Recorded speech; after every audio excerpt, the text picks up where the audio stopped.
இந்த நிகழ்ச்சிகளை கடந்த 38 ஆண்டுகளாக எண்ணி பார்த்தால் 1988 மாநில கல்லூரியில் இளங்கலை தமிழ் இலக்கிய மாணவராக போட்டிகளில் கலந்து கொண்டிருந்த மாணவனாக நான் அப்பொழுது வலம் வந்த அந்த காலகட்டத்திலிருந்து தொய்வின்றி தொடர்ந்து 38 ஆண்டுகளாக ஸ்ரீராம் இலக்கிய கழகம் திரு ஆர் தியாகராஜன் அவர்களுடைய மிகப்பெரிய தலைமையில் தங்கு தடையின்றி ஆண்டுதோறும் இந்த விழா பாரதியாரை போற்றுகின்ற இந்த பெருவிழா பிறந்த நாள் விழாவை கொண்டாடி மகிழ்கின்றோம்.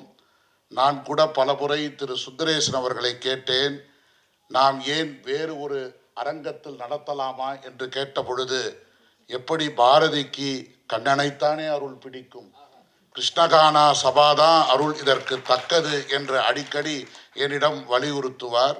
இந்த நிகழ்ச்சியை அவர்கள் செலவேற்றுவதிலும் நாங்கள் வரவேற்பதிலும் பெருமகிழ்ச்சி அடைகின்றோம். பெருமக்களே, ஒரு நிறுவனம், வணிக நிறுவனம் இதனை ஒரு சால்புடைய விழாவாக, இது தங்களுடைய தொண்டினுடைய வெளிப்பாடாக பாரதியை போற்றுகின்ற பெருவிழாவாக நடத்தி காட்டுகின்றார்கள். பாரதியார் அவர்களை மகாகவி என்று வாரா புகழ்ந்த பொழுது எப்படி அவரை சொல்லி காட்டுகிறார் என்றால், ரவிவர்மா ஓவியத்தில் பரமசிவனுடைய தோற்றம் எப்படி இருக்குமோ அப்படித்தான் எங்களுடைய கண்களுக்கெல்லாம் பாரதி தென்பட்டார் என்று சொல்லி காட்டுவதும், பாவேந்தர் பாரதிதாசனே நான் என்னை ஊக்குவித்த மகா கவிஞர், இவர் இல்லை என்றால் எனக்கு எப்படி இந்த கவிதைகள் வரும் என்று சொல்லி பாவேந்தரே போற்றி தன்னுடைய சுப்புரத்தினம் என்ற பெயரையே மாற்றி பாரதிதாசன் என்று ஆக்கி கொண்டதையெல்லாம் எண்ணி பார்க்கும் பொழுது, ஆண்டாண்டு காலமாக 1948ஆம் ஆண்டில் பாரதியாருடைய பாடல்கள் நாட்டுடைமை செய்யப்பட்டு இன்றைக்கு தெருவெங்கும் உலகெங்கும் மாணவர்களிலிருந்து முதியவர்கள் வரை பாரதியினுடைய வரிகளை சொல்லாமல் இருந்ததில்லை. அதுவும் குறிப்பாக உலகத் தாய்மொழி நாளாக இன்றைய நாளில் செப்பு மொழி 18 உடையால் சிந்தனை ஒன்றுடையால் என்ற பாரதி வரிகளுக்கு ஏற்பவே இந்த நிகழ்ச்சி இங்கு அமையப் பெறுகிறது. மாண்புமை நீதியரசர் அவர்கள் தன்னுடைய கருத்துக்களை செழுமையாக செம்மாந்த உரைகளை ஆற்றுகின்ற பெருந்தகை அவர்கள் சென்றாண்டே இந்த நிகழ்ச்சிக்கு அவர் வருகை புரிந்திருக்க வேண்டும். அப்பொழுது அவருக்கு 1000 அலுவலர்களுக்கு மத்தியில் அந்த நிகழ்ச்சியில் கலந்து கொள்ள முடியவில்லை. இந்த ஆண்டு அவரை நான் அழைத்த பொழுது, சென்றாண்டே உங்களுடைய கோரிக்கையை நான் நிறைவேற்றவில்லை, நான் உறுதியாக இவ்வாண்டு வருகை புரிகிறேன் என்று வருகை புரிந்ததற்காகவே நீதியரசர் அவர்களுக்கு நாங்கள் நெஞ்சார பாராட்ட கடமைப்பட்டிருக்கிறோம். நான் பள்ளி மாணவனாக இருந்த பொழுது எங்களுடைய விழிகளெல்லாம் உயர்ந்து பார்த்தவர்தான் அண்ணல் மதுராந்தகம் தியாகராசன் அவர்கள். அவர்கள் இந்திய சுதந்திரம் பெறும் பொழுது பிறந்த மாமணி அவர்கள். அரசியல் உலகத்திலேயே தன்னை தகவமைத்து கொண்டிருந்தாலும் எந்த விதமான தேர்தல்களிலெல்லாம் நிற்காமல் ஒவ்வொரு மிகப்பெரிய தலைவர்களை முன்னணியில் நிறுத்திய, பின்னணியில் மிகச்சிறந்த சால்புடைய சான்றோர் பெருந்தகை அவர்கள் ஆண்டுதோறும் பாரதியார் விழாக்களை நடத்துவதிலும் பாரதி பேச்சு போட்டிகளில் செய்வதற்கும் இந்த விருது அவர்கள் பெறுகின்றார்கள். கலைமகள் என்றாலேயே 90 ஆண்டு இலக்கிய தாள், வாகீச கலாநிதி கீவாஜா தொடங்கிய தாள், தமிழ்த்தாத்தா ஊவேசாவிடம் படித்த மாணவர் வாகீச கலாநிதி, அவருடைய அதே குரு பரம்பரையை சார்ந்து கீழாம்பூர் எத்தனை விருதுகளை அவர்கள் கொடுத்து வழங்கி இருக்கின்றார்கள்.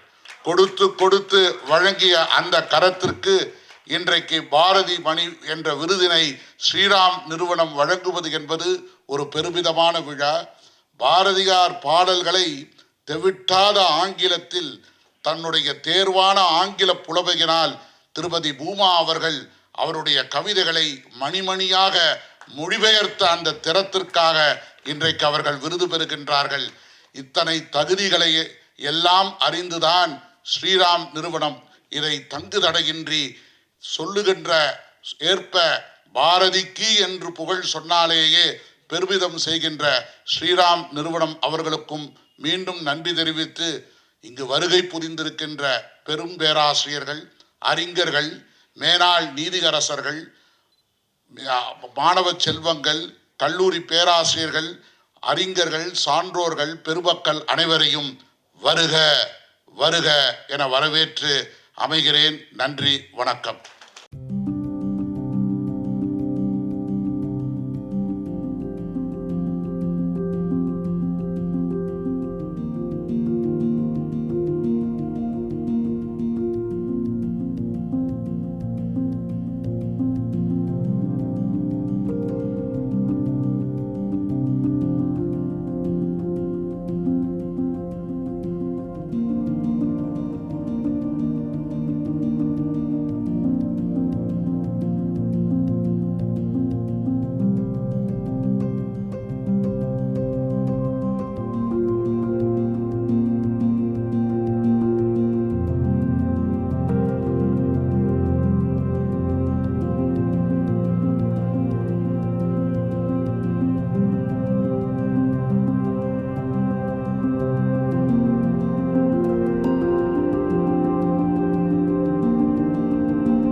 பாரதியை கொண்டாடுகின்ற முகத்தான் இங்கு கூடியிருக்கிறோம், விருதுகள் வழங்கி இருக்கிறோம்.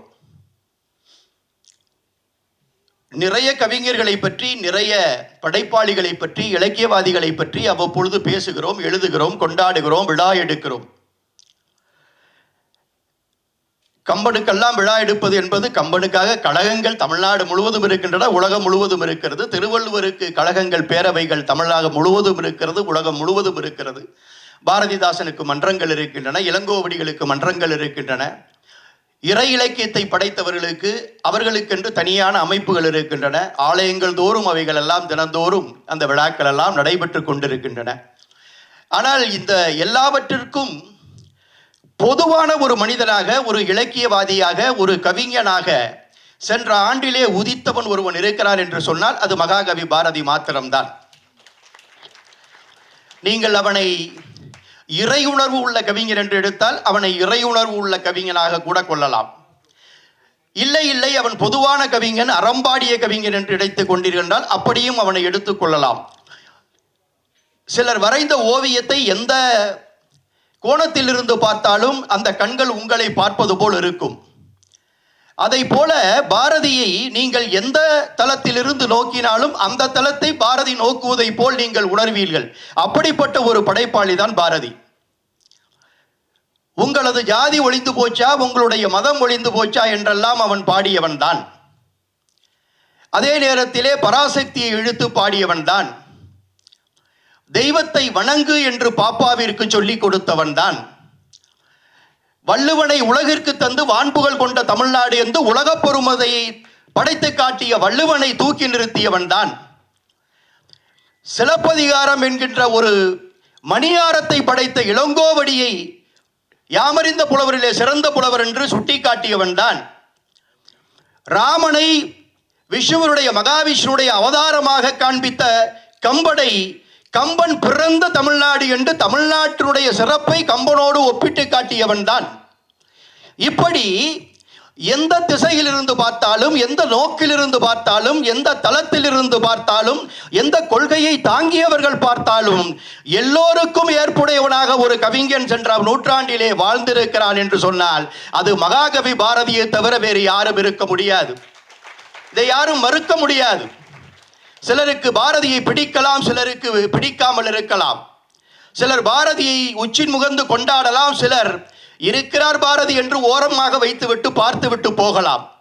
நீங்கள் எப்படி வேண்டுமானாலும் நினைத்துக் கொள்ளுங்கள், பாரதிக்கு என்று இருக்கின்ற இடம் பாரதிக்கு எப்பொழுதுமே இருக்கும். எனவே பாரதிக்கு விழா எடுப்பதற்கு இந்த ஒரு சங்கம் மாத்திரமல்ல, பாரதிக்கு விழா எடுப்பது எல்லோருடைய கடமை. பாரதிக்கு விழா எடுப்பதற்கு எல்லோருக்கும் உரிமை இருக்கிறது. பாரதி என்பவன் யுக கவிஞன் என்பதற்கு நிறைய உதாரணங்கள், நிறைய ஆதாரங்களை நாம் அடுக்கிக் கொண்டே போக முடியும்.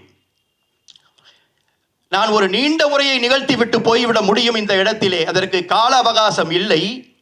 ஆனால் நான் சார்ந்திருக்கிற நீதித்துறையிலிருந்து நான் வந்திருக்கிற காரணத்தினாலே, சட்டத்துறையிலிருந்து நான் வந்திருக்கிற காரணத்தினாலே, பாரதியினுடைய படைப்புகளை ஒரு நீதித்துறையிலிருந்து ஒரு சட்டத்துறையிலிருந்து பார்த்தால் எப்படி இருக்கும் என்று பார்க்கின்ற முகத்தான் நான் சிலவற்றை தேடி பார்க்கின்ற பொழுது, அவருடைய பாடல்களை வைத்து நாம் பாரதியை ஒரு சட்டஞானி என்றும் சொல்லலாம். அமையப்போகிற குடியரசு, பாரத தேசம் என்கின்ற அந்த குடியரசு அமையப்போகிறதே, அந்த குடியரசு என்பது எப்படி இருக்க வேண்டும், அந்த குடியரசினுடைய சட்டதிட்டங்கள் என்ன, அந்த குடியரசிலே நடைபெறப் போகின்ற அந்த மக்கள் ஆட்சி, அந்த குடியரசு ஆட்சி என்பது இந்த மக்களுக்கு எதை செய்ய வேண்டும், அமையப்போகிற குடியரசிலே, சுதந்திர இந்தியாவிலே, இந்த பாரத தேசத்திலே இந்த மக்களுக்கு என்ன உரிமைகள் வழங்கப்பட வேண்டும் என்பதையெல்லாம் அவன் சிந்தித்துத்தான் எழுதினானா தெரியவில்லை, அல்லது அந்த பராசக்தியினுடைய அருள் வழுந்து எழுதினானா தெரியவில்லை. ஆனால் அவன் எழுதி வைத்திருக்கிறதை இப்பொழுது பொருத்தி பார்க்கின்ற பொழுது அவன் அதையும் சிந்தித்து கூட எழுதியிருப்பானோ என்று எண்ண தோன்றுகிறது. அவன் எழுதியிருப்பான் பாருங்கள். வடக்கில் இமயமலை பாப்பா, தெற்கில் வாழும் குமரிமுனை பாப்பா, கிழக்கும் பெரிய கடல் கண்டாய், இதன் கிழக்கிலும் மேற்கிலும் பாப்பா. இதை எதற்காக பாப்பா பாட்டிலே அவன் சொல்லி வைக்க வேண்டும்? பாப்பா இதையெல்லாமா கேட்டது? பாப்பா பாட்டினுடைய கதையையும் நீங்கள் அறிவீர்கள். எதற்காக பாப்பா பாட்டை பாடினான், பாப்பா பாட்டை ஏன் பாடினான், யாருக்காக பாடினான் என்பதை அவருடைய மகள் அம்மையார் சகுந்தலா அம்மையார் பதிவு செய்திருக்கிறார். ஒரு 5 வயது இருக்கின்ற பொழுது அந்த அம்மையாருக்கு தந்தையின் மீது மிகப்பெரிய பாசம் கொண்டவர், தந்தையின் மீது ஒரு அளவலாவிய உயர்ந்த மதிப்பு பெற்றவர், மதிப்பை வைத்திருந்தவர். அவர் அந்த 5-6 வயதுகளிலே தன்னுடைய வீட்டினுடைய மாடியிலே பாரதியினுடைய மடியிலே படுத்துக்கொண்டு எனக்கு கதை சொல்லுங்கள் என்று கேட்டு கேட்டு பழகி கதைகளை கேட்டவர், கவிதைகளை கேட்டு பழகியவர் அவருடைய மகள் சகுந்தலா. அப்படி ஒரு நாள் மாடியிலே சகுந்தலா அம்மையார் பாரதியினுடைய மடியிலே படுத்திருக்கின்ற பொழுது அவருடைய தாயார் மாடிக்கு வருகிறார். வந்த மாத்திரத்திலேயே அவர் சடக்கென்று திரும்பி, அம்மா சகுந்தலா, இந்த விஷயத்தை ஒன்றை எடுத்து வர வேண்டும், ஒரு விஷயத்தை மாடிக்கு எடுத்து வர வேண்டும் என்று நினைத்தேன், மறந்துவிட்டு ஏறி வந்து விட்டேன், மீண்டும் படியேறி நான் இறங்கி போக முடியாது, நீ சின்ன குழந்தை தானே, ஓடி போய் அதை எடுத்து மேலே கொண்டு வா என்று அந்த அம்மையார் சொல்லி இருக்கிறார். அதற்கு சகுந்தலா, சின்ன பிள்ளைகள் தானே, அது அப்படித்தானே பேசும். இரண்டாவது, தந்தையினுடைய மடி படித்திருக்கிறது, தந்தையினுடைய கதையை கேட்டு சுவாரஸ்யத்தோடு அது இருக்கிறது. அதனால் அந்த அம்மையார் சொல்லி இருக்கிறார், முடியாது போ, நான் போக மாட்டேன், முடிந்தால் நீ போய் எடுத்துக்கொள் என்று சற்று உதாசீனமாக அவர் சொல்லி இருக்கிறார். அம்மையார் சற்று கோபத்தோடு வேறு என்ன போய் செய்வது, சின்ன குழந்தை அப்படியே சென்று விட்டாராம்.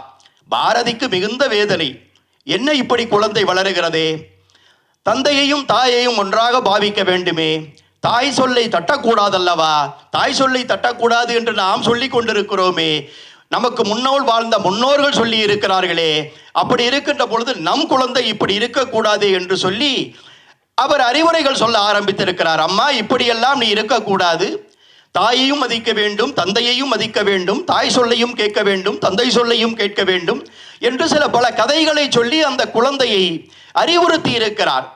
அதையெல்லாம் கேட்ட அந்த குழந்தை சொல்லி இருக்கிறது, அப்படியாப்பா, அப்படி என்றால் நான் என்ன செய்ய வேண்டும், நான் எப்படி எப்படியெல்லாம் நடந்து கொள்ள வேண்டும் என்று நீங்கள் எனக்கு சொல்லுங்கள் என்று அந்த குழந்தை கேட்டதாம். அப்படி கேட்கின்ற பொழுதுதான் அவர் நீ இப்படி இப்படி நடந்து கொள்ள வேண்டும் என்று சொல்லுவதற்காக அவர் பாடிய பாடல் தான் பாப்பா பாட்டு. அந்த 16 பத்திகளிலே அது பாடப்பட்டிருக்கிறது. ஒரு பத்திக்கு 4 வரி, 64 வரிகள். அந்த 64 வரிகளிலே எத்தனை விஷயங்களை இந்த பிஞ்சு மனங்களிலே அந்த கவிஞன் விதைத்து விட்டு சென்றிருக்கிறான் என்பதை நீங்கள் எண்ணி பார்க்க வேண்டும். அதிலேதான் அவன் சொல்லுவான், வடக்கிலே இமயமலை பாப்பா, தெற்கில் வாழும் குமரிமுனை பாப்பா, கிடக்கும் பெரிய கடல் கண்டாய், கிழக்கிலும் மேற்கிலும் பாப்பா என்றால் இந்த விஷயங்களை எதற்காக 5 வயதிலே இருக்கக்கூடிய குழந்தைக்கு அவன் 1908 9 10 12 தெரியவில்லை. 5 வயது சகுந்தலா அம்மையாருக்கு இருக்கும் பொழுது ஒரு 1905 8 ஏதோ ஒரு வயதாக இருக்கலாம். அந்த காலகட்டத்திலே இதை ஏன் பாரதி சொல்லியிருக்க வேண்டும் என்று நினைத்தால் எனக்கு இப்படி தோன்றுகிறது. இன்றைக்கு அரசியலமைப்பு சட்டத்தை எடுத்து பாருங்கள். அதற்கு பிறகு 1935 இந்தியாவிலே ஒரு சட்டம் வருகிறது. இந்திய அரசியலமைப்பு சட்டத்திற்கு முன்பு வந்த சட்டம்.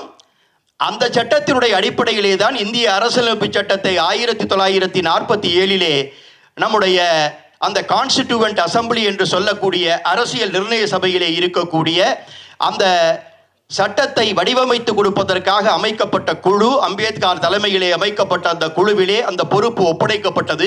ஏறத்தாழ 2.5 ஆண்டு காலம் அந்த குழு மிகச்சிறந்த பணியை செய்து 2000 முறை பல்வேறு திருத்தங்களை கொண்டு வந்து, திருத்தம் என்றால் அமெண்ட்மெண்ட் என்று சொல்வார்கள், அந்த சட்டத்தை நிறைவேற்றுவதற்கு முன் 2000 தடவை அதற்காக திருத்தங்களை கொண்டு வந்து விவாதித்து இறுதியிலே அந்த வடிவத்தை தந்து 1949 நவம்பரிலே அதை நாம் ஏற்றுக்கொண்டு 50 ஜனவரி 26 நாம் குடியரசாக அந்த அரசியலமைப்பு சட்டத்தை வைத்திருக்கிறோம் என்கிற தகவல் உங்களுக்கு தெரிந்ததுதான். ஆனால் அப்படி 1948க்கு பிறகு தயாரிக்கப்பட்ட அரசியலமைப்பு சட்டத்திலே 395 கூறுகள் இருக்கின்றன. ஆங்கிலத்திலே ஆர்டிகிள் என்று சொல்லுவோம். அந்த 395 கூறுகளிலே முதல் கூறாக இருப்பது ஆர்டிகிள் 1 என்று பெயர். அந்த ஆர்டிகிள் 1 எப்படி சொல்லும் என்றால், India that is Bharat, India that is Bharat shall be the union of states and its territory will be as per schedule 1 என்று இருக்கும். அதாவது அந்த முதல் அட்டவணை, முதல் பட்டியலில் சொல்லப்பட்டிருக்கக்கூடிய அந்த பரப்புகளை எல்லாம் உள்ளடக்கிய எல்லைகளை கொண்ட ஒரு ஊர், ஒரு நாடு, அதுதான் இந்தியா. பாரத் என்று இந்தியா என்று அழைக்கப்படக்கூடிய அந்த பாரத நாடு இப்படிப்பட்ட 4 எல்லைகளை கொண்டிருக்கக்கூடிய நாடாக இருக்கும் என்று அரசியலமைப்பு சட்டத்தினுடைய முதல் கூறு சொல்கிறது. இப்பொழுது பொருத்தி பாருங்கள் பாப்பா பாட்டை. வடக்கே இமயமலை, தெற்கே கடல், மேற்கே கடல், கிழக்கே கடல், இதற்கு உட்பட்ட இடம்தானம்மா பாரத தேசம் என்று பின்னாலே அமைய போகின்ற பாரத தேசத்தினுடைய அரசியலமைப்பு சட்டத்தினுடைய எல்லைகளை வரையறுத்து கொடுத்தவன் பாரதி 30 ஆண்டுகளுக்கு முன்பு. எவ்வளவு பெரிய தீர்க்க தரிசனமான கவிஞர் என்று பாருங்கள். சரி, அது போகட்டும். பாப்பாவிற்கு அவன் பாடினான் அல்லவா? அப்படி பாடுகின்ற பொழுது பறவைகளை பற்றி பாடுவான், விலங்குகளை பற்றி பாடுவான், இன்னும் பல விஷயங்களை பற்றி அவன் பாடியிருக்கிறான். அந்த பாடலை நீங்கள் அறிந்திருப்பீர்கள். குருவியை பற்றி பாடுவான், பறவையை பற்றி பாடுவான், கோழியை பற்றி பாடுவான், காக்கையை பற்றி பாடுவான், மாட்டை பற்றி பாடுவான், எருதை பற்றி பாடுவான், கழுதை நாயை பற்றி பாடுவான். அதற்கு பிறகு குதிரையை பற்றி, நாட்டை பற்றி எல்லாம் பாடியிருக்கிறான். சின்னஞ்சிறு குருவி போலே நீ திரிந்து பறந்து வா பாப்பா, நீ வண்ண பறவைகளை கண்டு நீ மனதில் மகிழ்ச்சி கொள்ளு பாப்பா, கொத்தி திரியும் அந்த கோழி அதை கூட்டி விளையாடு பாப்பா, எத்தி திருடும் அந்த காக்காய் அதற்கு இறக்கப்பட வேணும் பாப்பா, பாலை பொழிந்து வரும் பாப்பா அந்த பசுமிக நல்லதடி பாப்பா, வாளை குழைத்து வரும் நாய்தான் அது மனிதர்க்கு தோழனடி பாப்பா, வண்டி இழுக்கும் நல்ல குதிரை, நெல்லு வயலில் உழுது வரும் மாடு, அண்டி பிழைக்கும் நம்மை ஆடு, இவை ஆதரிக்க வேணும் அடி பாப்பா. சரியா? இதையெல்லாம் சொல்லி இதையெல்லாம் ஆதரிக்கணும் அப்படின்னு சொல்லி பாடுறாரு பாப்பாவுக்கு சுப்பிரமணிய பாரதி 1900களில் 1905 10 அவர் பாடியது. ஆனால் அரசியலமைப்பு சட்டத்திலே 1950 வந்த அரசியலமைப்பு சட்டத்தில் கூட அதை சொல்லுவதற்கு தவறிவிட்டோம் என்பதை அதற்கு பிறகு ஒரு 25 ஆண்டுகள் நாம் பெற்ற அனுபவம் நமக்கு உணர்த்தியதன் விளைவாக 1976 அரசியலமைப்பு சட்டத்தினுடைய 42வது திருத்தம் வருகிறது. The 42nd Amendment of the Indian Constitution has come with effect from 3/1/1977. 3/1/1977 இருந்து அரசியலமைப்பு சட்டத்தினுடைய 42வது திருத்தம் அமலுக்கு வருகிறது. அந்த திருத்தத்திலே தான் எப்படி நாம் எனக்கு ஒரு உரிமை இருக்கிறது, என்னுடைய உரிமை என்ன ஆயிற்று என்று தினந்தோறும் கூச்சல் போடுகிறோம் அல்லவா, தினந்தோறும் போராட்டம் நடத்துகிறோம் அல்லவா, தினந்தோறும் கேள்விகள் கேட்கிறோம் அல்லவா, தினந்தோறும் நீதிமன்றத்திற்கு சென்று எனக்கு இந்த உரிமை இருக்கிறது, அந்த உரிமை இருக்கிறது, இந்த உரிமை பாதிக்கப்படுகிறது, அந்த உரிமை பறிபோய் விட்டது என்றெல்லாம் போய் நீதிமன்றத்திலே நிற்கிறோம் அல்லவா. இந்த உரிமைகளை எல்லாம் உங்களுக்கு கொடுத்தது அரசியலமைப்பு சட்டம் தானே. ஃபண்டமெண்டல் ரைட்ஸ் என்று சொல்லக்கூடிய அரசியலமைப்பு சட்டத்தினுடைய அந்த அடிப்படை உரிமைகள். அப்படி அடிப்படை உரிமைகளை பெற்ற இந்திய குடிமகன் அடிப்படையிலே கடமைகளையும் பெற்றிருக்க வேண்டும். அவன் இந்த தேசத்திற்கு கடமையாற்றுவதற்கும் அவனுக்கு கடமை இருக்கிறது என்று சொல்வதை உணர்த்துவதற்காக 1976-77 42வது திருத்தச் சட்டம் வருகின்றது. அந்த திருத்தச் சட்டத்திலே அரசியலமைப்பு சட்டத்திலே ஒரு புதிய கூறு, a new article has been inserted, ஒரு புதிய கூறு உள்ளே கொண்டு வரப்படுகிறது. ஆர்டிகிள் 51A என்கின்ற ஒரு புதிய கூறு கொண்டு வரப்படுகிறது. ஃபண்டமெண்டல் டியூட்டிஸ், அடிப்படை கடமைகள். ஒரு இந்திய குடிமகனுக்கான அடிப்படை கடமைகள் என்ன என்பதை அரசியல் சட்டம் 1977 வரையறுத்து நமக்கு தந்திருக்கிறது. நம்மில் பலருக்கு தெரியாது இப்படிப்பட்ட கடமைகள் எல்லாம் நமக்கு இருக்கிறதா என்று. நாம் பலரும் அதை யோசித்து கூட பார்ப்பதில்லை. அதிலே பல கடமைகள் சொல்லப்பட்டிருக்கின்றன. பாரதிக்காக ஒரு கடமையை நான் சுட்டி காட்டுகிறேன். 51AGயில் ஒரு கடமை சொல்லப்பட்டிருக்கிறது. To protect, ஆங்கிலத்திலே to protect and improve the natural environment including forest, lake, rivers and wildlife and to have compassion for living creatures. அதே வார்த்தையை அப்படியே போட்டிருக்கிறார்கள் பாருங்கள் அரசியலமைப்பு சட்டத்திலே. And to have a compassion for living creatures. Bharathi சொன்னான் அல்லவா, வண்டி இழுக்கும் நல்ல குதிரை, நல்ல வயலில் உழுது வரும் மாடு, அண்டி பிழைக்கும் நம்மை ஆடு, இவை ஆதரிக்க வேணும் அடி பாப்பா என்று என்ன வார்த்தையை சொல்லி பாரதி பாப்பாவிற்கு சொன்னானோ அந்த வார்த்தைகளை உள்வாங்கிய இந்திய பாராளுமன்றம் தன்னுடைய அரசியலமைப்பு சட்டத்திலே 42வது திருத்தத்திலே அந்த அடிப்படை கடமைகளை சொல்லுகின்ற பொழுது எல்லா லிவிங் கிரியேச்சர்ஸ் மேலும் உங்களுக்கு கம்பேஷன் வேண்டும், உங்களுக்கு இரக்கம் வேண்டும், நீங்கள் அவைகளுக்கு ஆதரவு காட்ட வேண்டும் என்று சொல்கிறது. அந்த இரக்கம் ஆதரவு என்று வருகின்ற பொழுது அந்த இரக்கம் ஆதரவு என்பதும் பாரதி எங்கிருந்து எடுத்திருப்பார் என்று சொன்னால் அதை கூட பாரதி, ஏனென்று கேட்டால் பாரதி எழுதுகின்ற பொழுது எல்லாவற்றையும் தன்னுடைய முன்னோடிகளிடமிருந்து எடுப்பான். கம்பனிடமிருந்து எடுத்திருக்கிறான், வள்ளுவனிடமிருந்து எடுத்திருக்கிறான், இளங்கோவடிகளிடமிருந்து எடுத்திருக்கிறான், அவ்வையிடமிருந்து கூட அவன் எடுத்திருக்கிறான். அவ்வையிடம் அவனிருந்து எடுக்கின்ற பொழுதுதான் அதிலே சொல்லியிருப்பார்கள், அவ்வை சொல்லியிருப்பார், கற்றது கைமண் அளவு, கல்லாதது உலகளவு, அதெல்லாம் இருக்கிறது அல்லவா. அப்படி வருகின்ற பொழுது சித்திரமும் கைப்பழக்கம், செந்தமிழும் நாப்பழக்கம், கல்வியும் மனப்பழக்கம், தினமும் நடையும் நடைப்பழக்கம் என்று சொல்ல வருகிறவன் அந்த நட்பு, ஈகை, கருணை, கொடை இவையெல்லாம் இருக்கிறதே அவையெல்லாம் பிறவி குணம் என்று சொல்லுவான். அவை பிறவி குணம் என்று சொல்லுவாள். அந்த ஈகை இருக்கிறதே, கருணை இருக்கிறதே, கம்பேஷன் என்று ஆங்கிலத்தில் சொல்லக்கூடிய கருணை, அவையெல்லாம் பிறவி குணமாக வர வேண்டும். எப்படி பிறவி குணமாக வரும்? ஒரு குழந்தை பிறந்த உடனேயே சிறு வயதிலே அதனுடைய மூளையிலே எது ஏற்றப்படுகிறதோ அதுதான் அந்த குழந்தை வளர்ந்து வருவதற்கு காரணமாக இருக்கும். வளர்ந்து வருகின்ற பொழுது அதுதான் ஏற்புடையதாக இருக்கும் என்கின்ற காரணத்தினாலே அந்த குழந்தையினுடைய பிஞ்சு வயதிலேயே எதை சொல்ல வேண்டுமோ அதை சொல்ல வேண்டும். அப்படித்தான் அந்த கருணை என்கின்ற கம்பேஷன் என்று சொல்லக்கூடிய இன்றைக்கு அரசியலமைப்பு சட்டம் கடமையாக சொல்லக்கூடிய விஷயத்தை அன்றைக்கு பாரதி தன்னுடைய மகள் சகுந்தலையின் வாயிலாக இந்த தேசத்தில் உள்ள அத்தனை குழந்தைகளுக்கும் சொல்லிவிட்டு சென்றிருக்கிறான். இப்படி ஒரு யுக கவிஞனாக அவன் இருப்பதற்கு காரணம் எல்லாவற்றையும் நேசித்தான், எல்லாவற்றையும் யோசித்தான், எல்லாருக்குமான கவிதையை பாடினான், எல்லோரையும் உள்வாங்கிக் கொண்டு தமிழ் மக்களுக்காக, தமிழ்நாட்டு மக்களுக்காக மாத்திரமல்ல பாரத தேசத்தினுடைய ஒவ்வொரு குடிமகனுக்காகமான கவிதையையும் வழிகாட்டுதலையும் அவன் தந்துவிட்டு சென்றான். அந்த காரணத்தினால்தான் எல்லா கவிஞர்களையும் போற்றுவதை போல நாம் இருந்துவிட முடியாது. அதையும் தாண்டி விசேடமாக நிச்சயமாக நாம் பாரதியை போற்ற வேண்டும், பாரதியை கொண்டாட வேண்டும் என்கின்ற அந்த தனியாக தாகத்தினுடைய ஒரு வெளிப்பாடுதான் இந்த அமைப்பு இந்த பாரதியை ஆண்டுதோறும் மிகச்சிறப்பாக கொண்டாடி கொண்டிருக்கிறது. பாரதிக்காக உழைத்தவர்களுக்கு இன்றைக்கு விருது கொடுத்திருக்கிறோம். ஒவ்வொருவரும் ஒவ்வொரு வகையிலே பாரதிக்கு உழைத்திருக்கிறார்கள். பாரதியை கொண்டு உலகம் முழுமையும் காட்டியிருக்கிறார்கள் தங்களுடைய எழுத்தாலும் பேச்சாலும். அம்மையாருடைய பணி மிகப்பெரிய பணி. அதாவது பிற நாட்டு நல்லறிஞர் சாத்திரத்தை தமிழ் மொழியில் பெயர்த்தல் வேண்டும் என்று பாரதி சொன்னான்.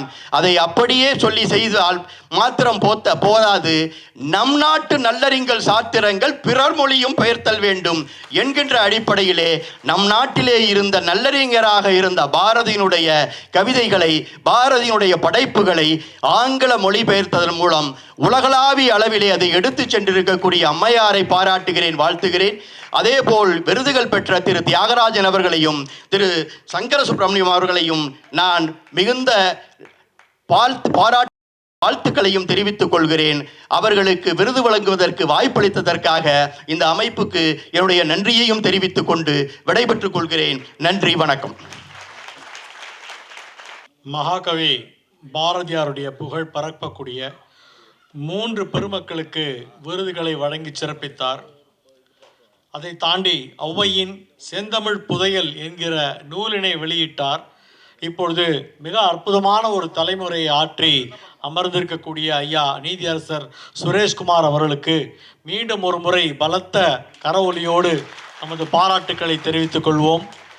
மலையை பார்த்து வியந்து விடாதே, மலையினால் அதுவும் உன் காலின் கீழ்தான், சில வெற்றிகளும் கூட என்று தாழ்மையுடன் எளிமையாக வாழ்பவர் தகைசால் பேராசிரியர் முனைவர் கு. ஞானசம்பந்தன் அவர்கள்.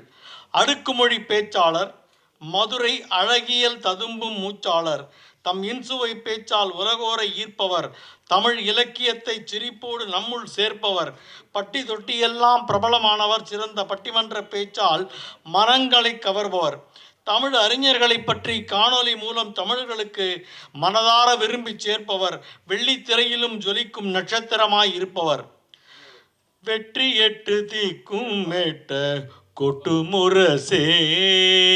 இன்னைக்கு அவர் பேசக்கூடிய தலைப்பு இதுதான், வெற்றி மேல் வெற்றி. தோகை மேல் உழவும் கந்தன், சுடற்கரத்திருக்கும் வெற்றி, வாகையே சுமக்கும் வேலை, வணங்குவது எமக்கு வேலை. இது பாரதியினுடைய பாட்டுங்க. ரொம்ப பேருக்கு தெரியாது. நான் ஏதோ சாமி முடுறனாக்கு நினச்சிட்டு இருப்பீங்க. அவர் முருகன் தான் சொல்கிறார், வேலை வணங்குவதே வேலைன்னு வாரியார் சாமி எழுதி கொடுப்பாரு எப்போவுமே கையில் எழுதுகிற போது.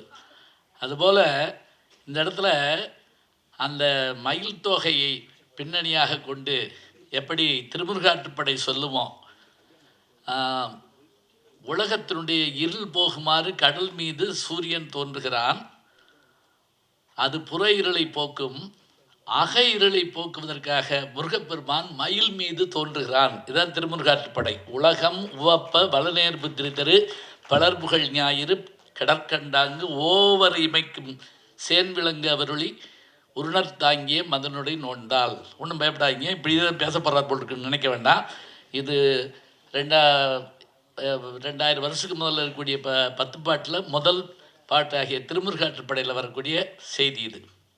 பாரதி அதைத்தான் கையில் எடுத்து, தோகை மேல் உழவும் கந்தன், சுடற்கரத்திற்கும் வெற்றி, வாகையே சுமக்கும் வேலை, வணங்குவது எமக்கு வேலை.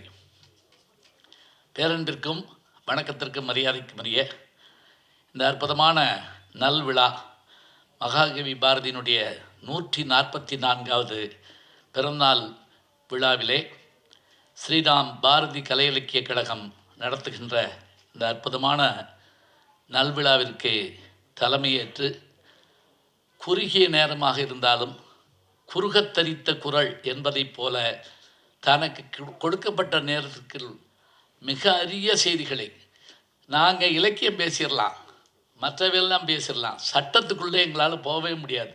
ஆனால் அதை பாப்பாவுக்கு சட்டத்தை சொன்னாருங்கிற செய்தியை நம்முடைய நீதியரசர் சொன்னபோது நான் மிக மகிழ்ந்து போனேன். தொகுப்பாளர் கூட ஐயா அவர்கள் வந்தபோது நீதியரசர் வந்து விட்டார். அவரை தொடர்ந்து நம் உள்ளங்களை எல்லாம் திருட இதோ ஞானசம்பந்தன் வருகிறாருன்னு சொன்னால் நான் பயந்து போனேன். இப்போ தான் நீதியரசர் வந்திருக்காரு, பின்னாடியே திருட வந்துக்கிட்டு இருக்காரு அப்படிங்கிற மாதிரி. உள்ளம் கவர் கல்வன் அப்படியே வச்சுக்கிடுவோம், அதை வச்சுக்கலாம். மிக அருமையாக இன்றைக்கு தானே ஐயா பாப்பா பாட்டினுடைய முழு செய்தியும் எங்களுக்கு தெரிந்தது. அதற்காக நான் உங்களுக்கு நன்றி சொல்கிறேன். ஏன்னா நம்ம ஓடி விளையாட்டு பாப்பா உட்காந்துரு பாப்பான்னு தான் பேசிக்கிட்டே இருப்போம். அது 64 வரிகளை கொண்டதாக இருக்கிறது. ஒவ்வொரு வரியும் எப்படிப்பட்டவை என்று வரிசைப்படுத்தி சொல்லி பறவைகள், விலங்குகள், மனிதர்கள் எல்லா செய்தியும் அதில் சொல்லப்பட்டிருக்குங்கிறத மிக அருமையாக சொன்னார். எங்கேருந்து தொடங்கினார், பூகோளத்தில் தொடங்கி சுற்றுப்புற சூழல் வரைக்கும் பாரதி தெரிஞ்சு வச்சிருக்காருன்னு சொன்னால் அவர் கற்ற கல்வியை நமக்கு தந்த நீதியரசர் அவர்களை அன்போடு நான் வணங்குகிறேன். இந்த நிகழ்ச்சியிலே முன்னிலை வகித்து நம்மையெல்லாம் வரவேற்ற வணக்கத்திற்குரிய என்னுடைய அன்பு சகோதரர் ஸ்ரீராம் பாரதி கலை இலக்கியத்தினுடைய அமைப்பாளர், அதே போல் நம்முடைய தமிழ் வளர்ச்சித்துறையினுடைய இயக்குனர், எல்லாவற்றுக்கும் மேலாக இன்றைக்கு அந்த புத்தகம்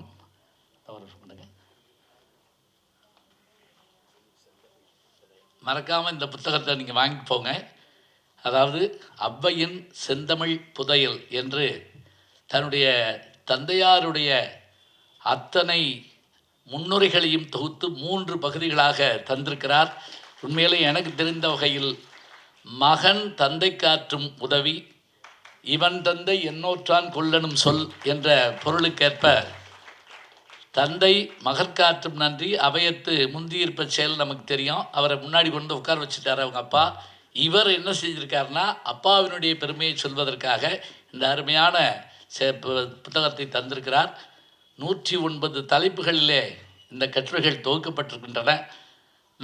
எனக்கு காலையிலேயே புத்தகம் கிடச்சிருச்சு, வாங்கி வாசித்து பார்த்தபோது உண்மையாக புதையல் தாங்க. தோண்ட தோண்ட அவ்வளோ செய்திகள்லாம் கிடைக்கின்றன. அவருடைய தந்தையாரை பற்றி சொல்லுகிற போது ஒரே வார்த்தைகளை சொல்லுகிறார் பழம்புரி ஜான் அவர்கள், மேடை மின்னல் அப்படிங்கிறார். அவர் சொல்கிற போது, இவர் தந்தையாரை சொல்லுகிற போது மேடை மின்னல் என்ற ஒரு வார்த்தையை அவர் பயன்படுத்துகிறார். மிக அருமையான நூல் வெளியீடு இன்றைக்கு நடந்தது. அவை அருள் ஐயா அவர்களுக்கு என்னுடைய அன்பு பாராட்டை சொல்லி, இங்கே நமக்கெல்லாம் ஆசிரியர் வழங்குவதற்காக வருகின்றிருக்கிற ஸ்ரீராம் பாரதி கலை இலக்கியத்தினுடைய தலைவர் ஐயா வணக்கத்திற்குரிய சுந்தரேசன் ஐயா அவர்களுக்கு என்னுடைய அன்பு பாராட்டை சொல்லி, இங்கே விருது பெற்றிருக்கக்கூடிய பெருமக்கள் நம்ம எல்லாம் வரவேற்றதோடு மட்டுமல்லாமல் அவர்களுக்கு சிறப்பு செய்த ஸ்ரீராம் நிறுவனத்தாருக்கு நம்முடைய நன்றியை சொல்லி, விருது பெற்றிருக்கக்கூடிய ஐயா திருமிகு மா தியாகராசன் ஐயா அவர்கள், வணக்கத்திற்குரிய என்னுடைய இணைய நண்பர் கீழாம்பூர் திரு சங்கர சுப்பிரமணியன் அவர்கள், அதே போல் பாரதியினுடைய பாடல்களை ஆங்கிலத்தில் மொழிபெயர்த்து மிக அமைதியாக அமர்ந்திருக்கக்கூடிய இவராக இந்த வேலையை செஞ்சார் நம்ம நினைப்போம் இல்லையா, அது மாதிரி சற்றும் ஆர்ப்பாட்டம் இல்லாமல். ஏன்னா ஏதாவது ஒரு செய்தி சொல்லிட்டாலே உடனே நம்ம பெருசாக சொல்லுவோம். ரொம்ப மிக அமைதியாக அமர்ந்திருக்கக்கூடிய திருமதி விகோ பூமா அவர்களுக்கு அன்பு பாராட்டை மகிழ்வோடு தெரிவித்து, இந்த நிகழ்ச்சியிலே நாமெல்லாம் பங்கு பெறுவதற்கு காரணமாக இருக்கக்கூடிய நம்முடைய வணக்கத்திற்குரிய நண்பர் திருமிகு பொன்னேரி பிரதாப் அவர்களுக்கு முன்னாடி அன்பு பாராட்டை சொல்லி, நிகழ்ச்சியை தொகுத்து வழங்குகின்ற அன்பு சகோதரர் திருமிகு பாலசாண்டில்யன் அவர்களுக்கும் பாராட்டை சொல்லி, வருகை தந்திருக்கக்கூடிய பெருமக்கள், மேனாள் நீதியரசர்கள், பேராசிரியர் பெருமக்கள், பத்திரிகையாளர்கள் மற்றும் இருக்கிற அத்தனை பேரையும் அன்போடு வணங்கி, ஐயா அவர்கள் சொன்ன மாதிரி எல்லாருக்குமான நேரம் அவசரமான நேரம். அவங்க சொல்லிவிட்டு இப்போ கிளம்புனாங்க, நான் ஒரு 10 நிமிஷம் இருங்கய்யான்னு சொல்லியிருக்கேன், சரின்னு சொல்லியிருக்காங்க. ஐயா அவர்களுக்கு நன்றியை சொல்லிவிட்டு நானும் சீக்கிரமாக முடிச்சிருவேன். உங்களுக்கு ஒரு நல்ல செய்தி, ஏன்னா உரைகளிலேயே சிறந்த உரை நன்றி உரைம்பாங்க. ஏன்னா அவர் வந்தவுடனே படம் முடிய போகுது அப்படிம்பாங்க இல்லையா, அது மாதிரி. காரணம் என்னென்னா நானும் விமானத்துக்கு போக வேண்டியிருக்கு, 9 மணிக்கு நான் விமானத்துக்கு போனோம். அதனால் இப்போ நீங்கள் கூட கேட்பீங்க, இப்படி எல்லோரும் பறந்துக்கிட்டே இருக்கீங்களே அப்படின்னு. அப்படி இல்லைங்க, திருவள்ளுவர் ஒரு ஆள் தான் தெரிஞ்சு வச்சுருந்தார். இந்த நூற்றாண்டு ஆளுக குறுஞ்செய்தி தான் படிப்பாங்கன்னு தெரிஞ்சு 7 சொல்லில் தன் பாட்டை குரட்பாவாக தந்த ஒரு பெரிய முன்னோடி அவர் தாங்க. நீண்ட பாடல்கள்லாம் இருக்கலாம், 7 சொல்லு. கற்க கசடர கற்பவை கற்றபின் நிற்க அதற்கு தக. இது ஏன் சொன்ன தெரியுங்களா? எல்லாருக்கும் தெரிஞ்ச திருக்குறளாக இருந்தால் ஈஸியாக இருக்கும். துப்பாருக்கு துப்பாய துப்பாக்கி துப்பாருக்கு துப்பா துவை தூமலைன்னு சொன்னால் கொஞ்சம் என்ன சொன்னார் தெரியலங்கிற மாதிரி இருக்கும். அதுக்காக கொஞ்சம் எளிமையாக சொல்லிட்டா ஈஸியாக இருக்கும். இங்கே எல்லாருடைய நேரத்தையும் நாம் மனதிலே கொண்டு இந்த அருமையான செயல்பாட்டை செய்து வருகின்ற ஸ்ரீராம் நிறுவனத்தார், நான் ஏறத்தாழ இன்றைக்கு அவர்கள் இந்த விழாவை கொண்டாடுகிறார்கள் என்றால் அவர்களுடைய எல்லா கொண்டாட்டங்களிலும் நான் இருந்திருக்கிறேன். எப்படி என்றால், பேச்சு போட்டி நடக்கிற போதெல்லாம் நடுவர்களாக தமிழ் பேராசிரியர்களை அழைப்பார்கள். எங்கு நடந்தாலும் வந்து பேசியிருக்கக்கூடிய வாய்ப்பு எனக்கு கிடைத்திருக்கிறது. இன்றைக்கும் என்னை மறக்காமல் அவை அருள் அவர்கள் அழைத்திருக்கிறார். அவருக்கு என்னுடைய அன்பு பாராட்டை சொல்லிவிடுகிறேன். குறிப்பாக தமிழுக்கு யார் கதி என்று கேட்டால் 2 பேரை தான் சொல்லுவாங்க. இந்த கதி இல்லாமல் போயிட்டான் அப்படின்னு சொல்லுவோம். கதின்னா ஆதரவு இல்லாமல்னு அர்த்தம். மதுரையில் 4ஆம் தமிழ் சங்கத்தை உருவாக்கிய பாண்டித்துரை தேவர் அவர்கள் ஒரு முறை மதுரைக்கு வந்தபோது திருக்குறள் புத்தகம் கிடைக்குமா, அதாவது கம்பராமாயணம் கிடைக்குமான்னு கேட்டிருக்காரு. ஆச்சரியம் பாருங்கள், யார் வீட்லேயும் அந்த சுவடிகளே இல்லை, சுவடே இல்லை. அப்புறம் அப்படின்னு கூட சொல்லலாம், சுவடிங்கிறது. அப்புறம் அவருக்கு ரொம்ப கவலையாக போச்சு. இங்கே சங்கம் வைத்து தமிழ் வளர்த்த மாதிரி ஆயிற்று, இங்கேயே இல்லாமல் போச்சுன்னு சொல்லி அப்போ தான் அவர் 4ஆம் தமிழ் சங்கத்தை உருவாக்குனார்னு நம்ம கேள்விப்படுறோம். அதோடு மட்டுமில்லை, கம்பனுக்கும் திருவள்ளுவருக்கும் எல்லா வகையிலும் நாம் நன்றிக்கடன் செலுத்த வேண்டும் என்று சொல்லி க என்பது கம்பனையும் தி என்பது திருவள்ளுவரையும், இவர்கள் இருவரும் தான் தமிழுக்கு கதி என்று அன்றைக்கு அவர் நினைத்தார். அதே போல ஸ்ரீராம் நிறுவனத்தார் ஒருபுறம் கம்பன் கழகத்துக்குரிய செய்திகளை சொல்லுவார்கள், மறுபுறம் திருக்குறள் போட்டிகள் நடந்து கொண்டே இருக்கும். அப்படியாக அந்த போட்டிகளில் பங்கேற்ற அந்த மாணவ செல்வங்களுக்கு பரிசு கொடுக்கிற வாய்ப்பும் எனக்கு கிடைத்திருக்கிறது. இன்றைக்கு வெற்றி மேல் வெற்றி என்ற தலைப்பில் பேசுவதற்கான வாய்ப்பு இருக்கிறது. பாரதியை பற்றி சொல்லுகிற போது அவரை பற்றி நினைத்த உடனேயே நம்முடைய மனதிலே ஒரு மகிழ்ச்சி ஏற்படுகிறது. அதாவது வார்த்தையும் வாழ்க்கையும் ஒன்றாக இருப்பது எல்லாருக்கும் கிடைக்கிற வாய்ப்பு இல்லைங்க. வார்த்தையும் வாழ்க்கையும் அது என்ன, நான் நல்லதை செய்யின்னு சொல்லிட்டு நான் போய் வேறு வேலை பார்த்துட்டு இருக்கக்கூடாது. அப்போ என்னுடைய வாக்கு பழிக்காமல் போயிடும். பாரதி அப்படியே இருந்தார். காக்கை குருவி எங்கள் ஜாதின்னு சொன்னார்னா, அந்த குருவி பசித்திருக்குமேன்னு சொல்லிட்டு கடன் வாங்கிட்டு வந்து அரிசி எடுத்து போட தெரியுதே, போட்டுட்டு செல்லமாக கேட்டாங்களாம், நானும் நீங்களும் பசிதாங்களாம், பிள்ளைகள் எப்படி பசிதாங்கோ அப்படின்னு கேட்டபோது இப்படி செல்லம்மாவை ஒரு கையில் அணைச்சிக்கிட்டு, எனக்கு நீ இருக்கிறாய் உனக்கு நான் இருக்கிறேன், இந்த குருவிகளுக்கு யார் இருக்கிறார்கள், நாம் தானே அதை ஆதரிக்க வேண்டும். பாருங்களேன், இந்த எண்ணம் உள்ளவர்களால் தான் ஜாதியே வேண்டான்னு சாதிகள் இல்லையடி பாப்பான்னு சொன்னவர் குருவியை கொண்டு வந்து ஜாதியில் சேர்த்துக்கிறாருங்க. எவ்வளவு சந்தோஷம் பாருங்க. காக்கை குருவி எங்கள் ஜாதி, நீல் கடலும் மலையும் எங்கள் கூட்டம், நோக்க நோக்க களியாட்டம். பசி இருந்தது, வறுமை இருந்தது, கஷ்டம் இருந்தது, கவலையே படலை.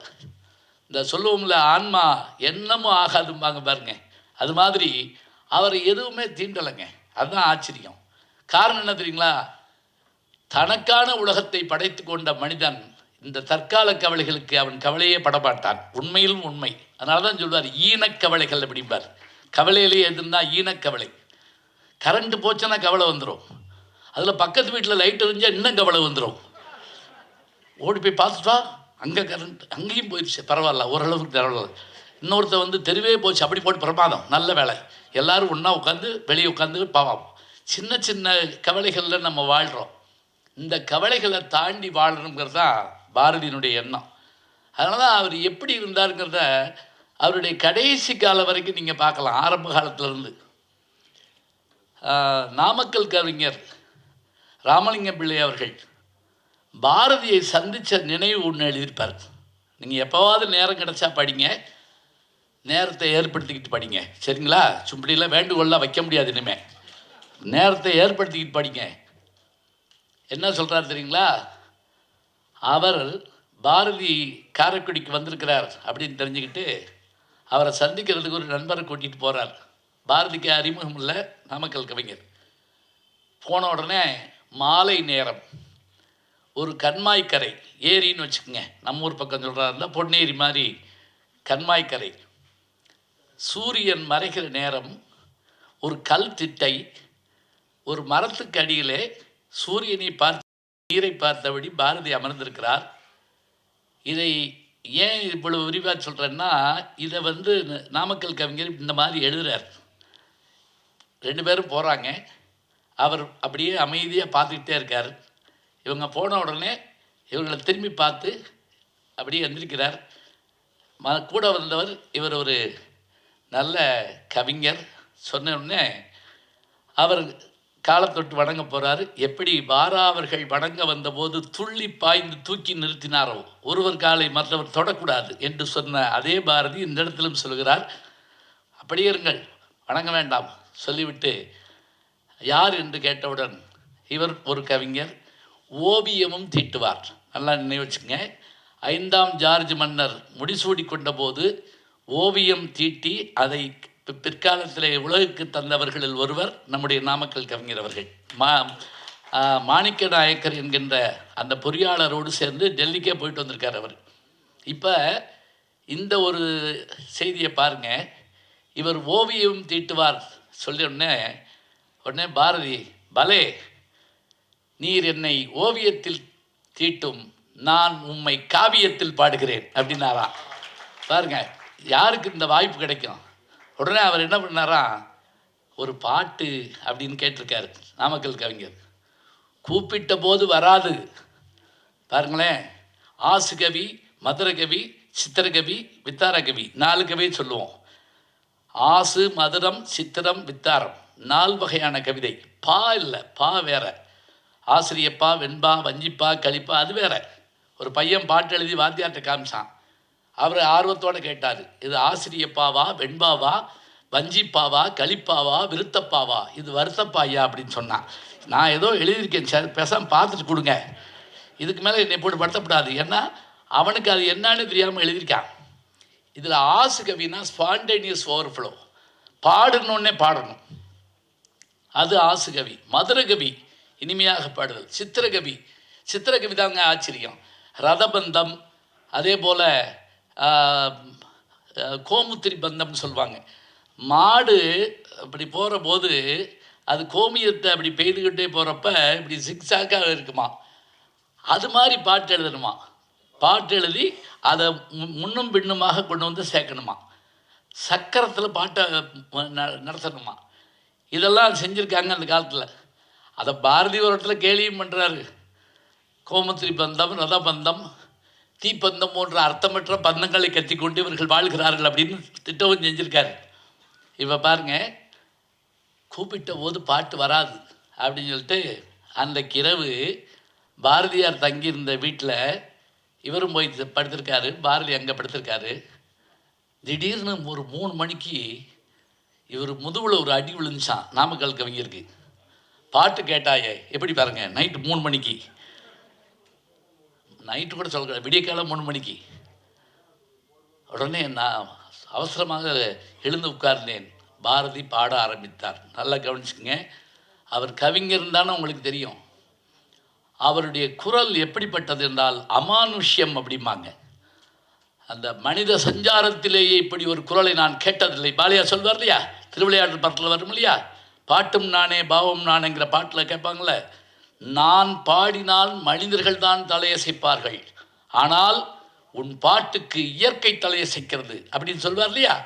இங்கே இவர் பாட ஆரம்பித்த அந்த பின்னிரவில்ங்க, விடியற்கால நேரத்தில் கொஞ்சம் கொஞ்சமாக அந்த தெருவில் இருக்க எல்லாரும் அந்தந்த பக்கத்தில் கிடைச்ச இடத்துல உட்கார்றாங்களாங்க. அப்படியே கேட்டுக்கிட்டே இருக்கார் இவர்.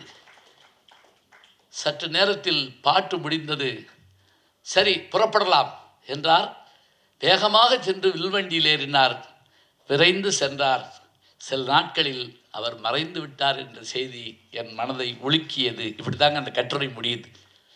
இப்போ பாருங்களேன், நான் சொன்னது ஒரு சிறு குறும்படமாக கூட இருக்கலாங்க. ஏன்னா பாரதியும் அவர் சந்திக்கக்கூடிய இடம். நம்முடைய இயக்குனர் அவர்கள் சொன்னாங்க பாருங்க, பாரதிதாசனும் பாரதியும் சந்திக்கிற போது அவரை எப்படி சொல்கிறார் அவர் அப்படின்னா, ரவிவர்மா ஓவியத்தில் வரையப்பட்ட சிவபெருமான். ஏன் தெரியுங்களா, அந்த சிவபெருமான் தான் மீசை வச்சுருப்பார். பார்த்துருக்கீங்களா? மற்ற சிவபெருமானுக்கு மீசை இருக்காது. அந்த ரவிவர்மா ஓவியத்தினுடைய பரமசிவன் போல் இருந்தார் நம்முடைய பாரதியார். மீசை வைத்தவர் இல்லையா அவர். அதனால் அதே போல் அவர் சிறப்பாக பாடுவாராங்கிறதுக்கு ஒரு செய்தி என்ன தெரியுங்களா? காசியில் நான் இப்போ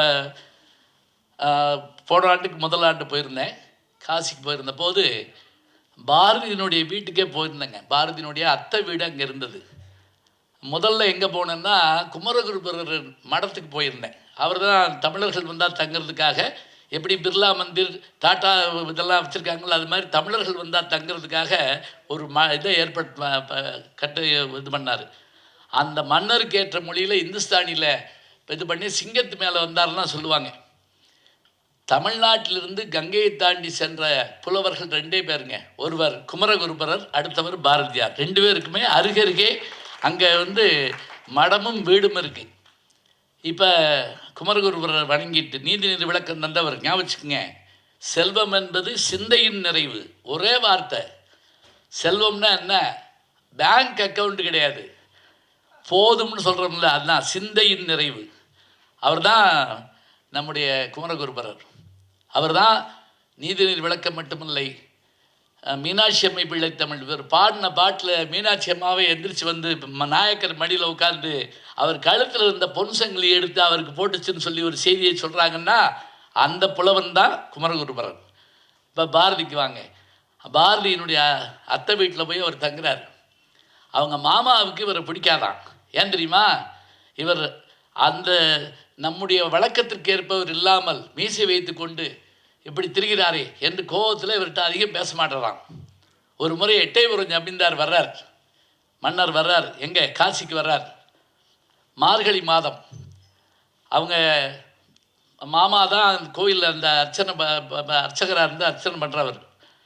இப்போ அது முடிஞ்ச உடனே ஒரு திருவம்பாவை பாட சொல்லலாமே அப்படிங்கிறாரு மன்னர்.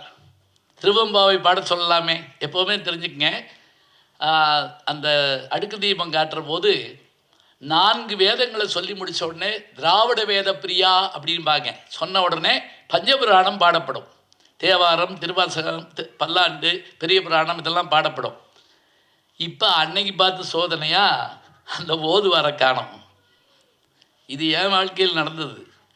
எனக்கு ஞான சம்பந்தன்னு எங்கள் அப்பாலாம் ஒன்றும் பேர் வைக்கலை. எங்கள் ஊரில் எங்கள் அப்பா திருமுறை கழகம் வச்சுருந்தார். அப்போ நாகர்கோவிலேருந்து ஒரு மடாதிபதி வந்திருந்தார். அவர் பேர் ஆறுமுக நாவலர். பழைய ஆறுமுக நாவலர் இல்லை, அவர் யாழ்ப்பாணம் நல்லூர் ஆறுமுக நாவலர். இவர் வந்திருந்தார். இதெல்லாம் வீதி வளம் வந்த பிறகு கூட்டம் ஆரம்பிக்கிறப்ப கடவுள் வாழ்த்து பாடணும். ஓதுவாரை பார்த்தா காணோம்.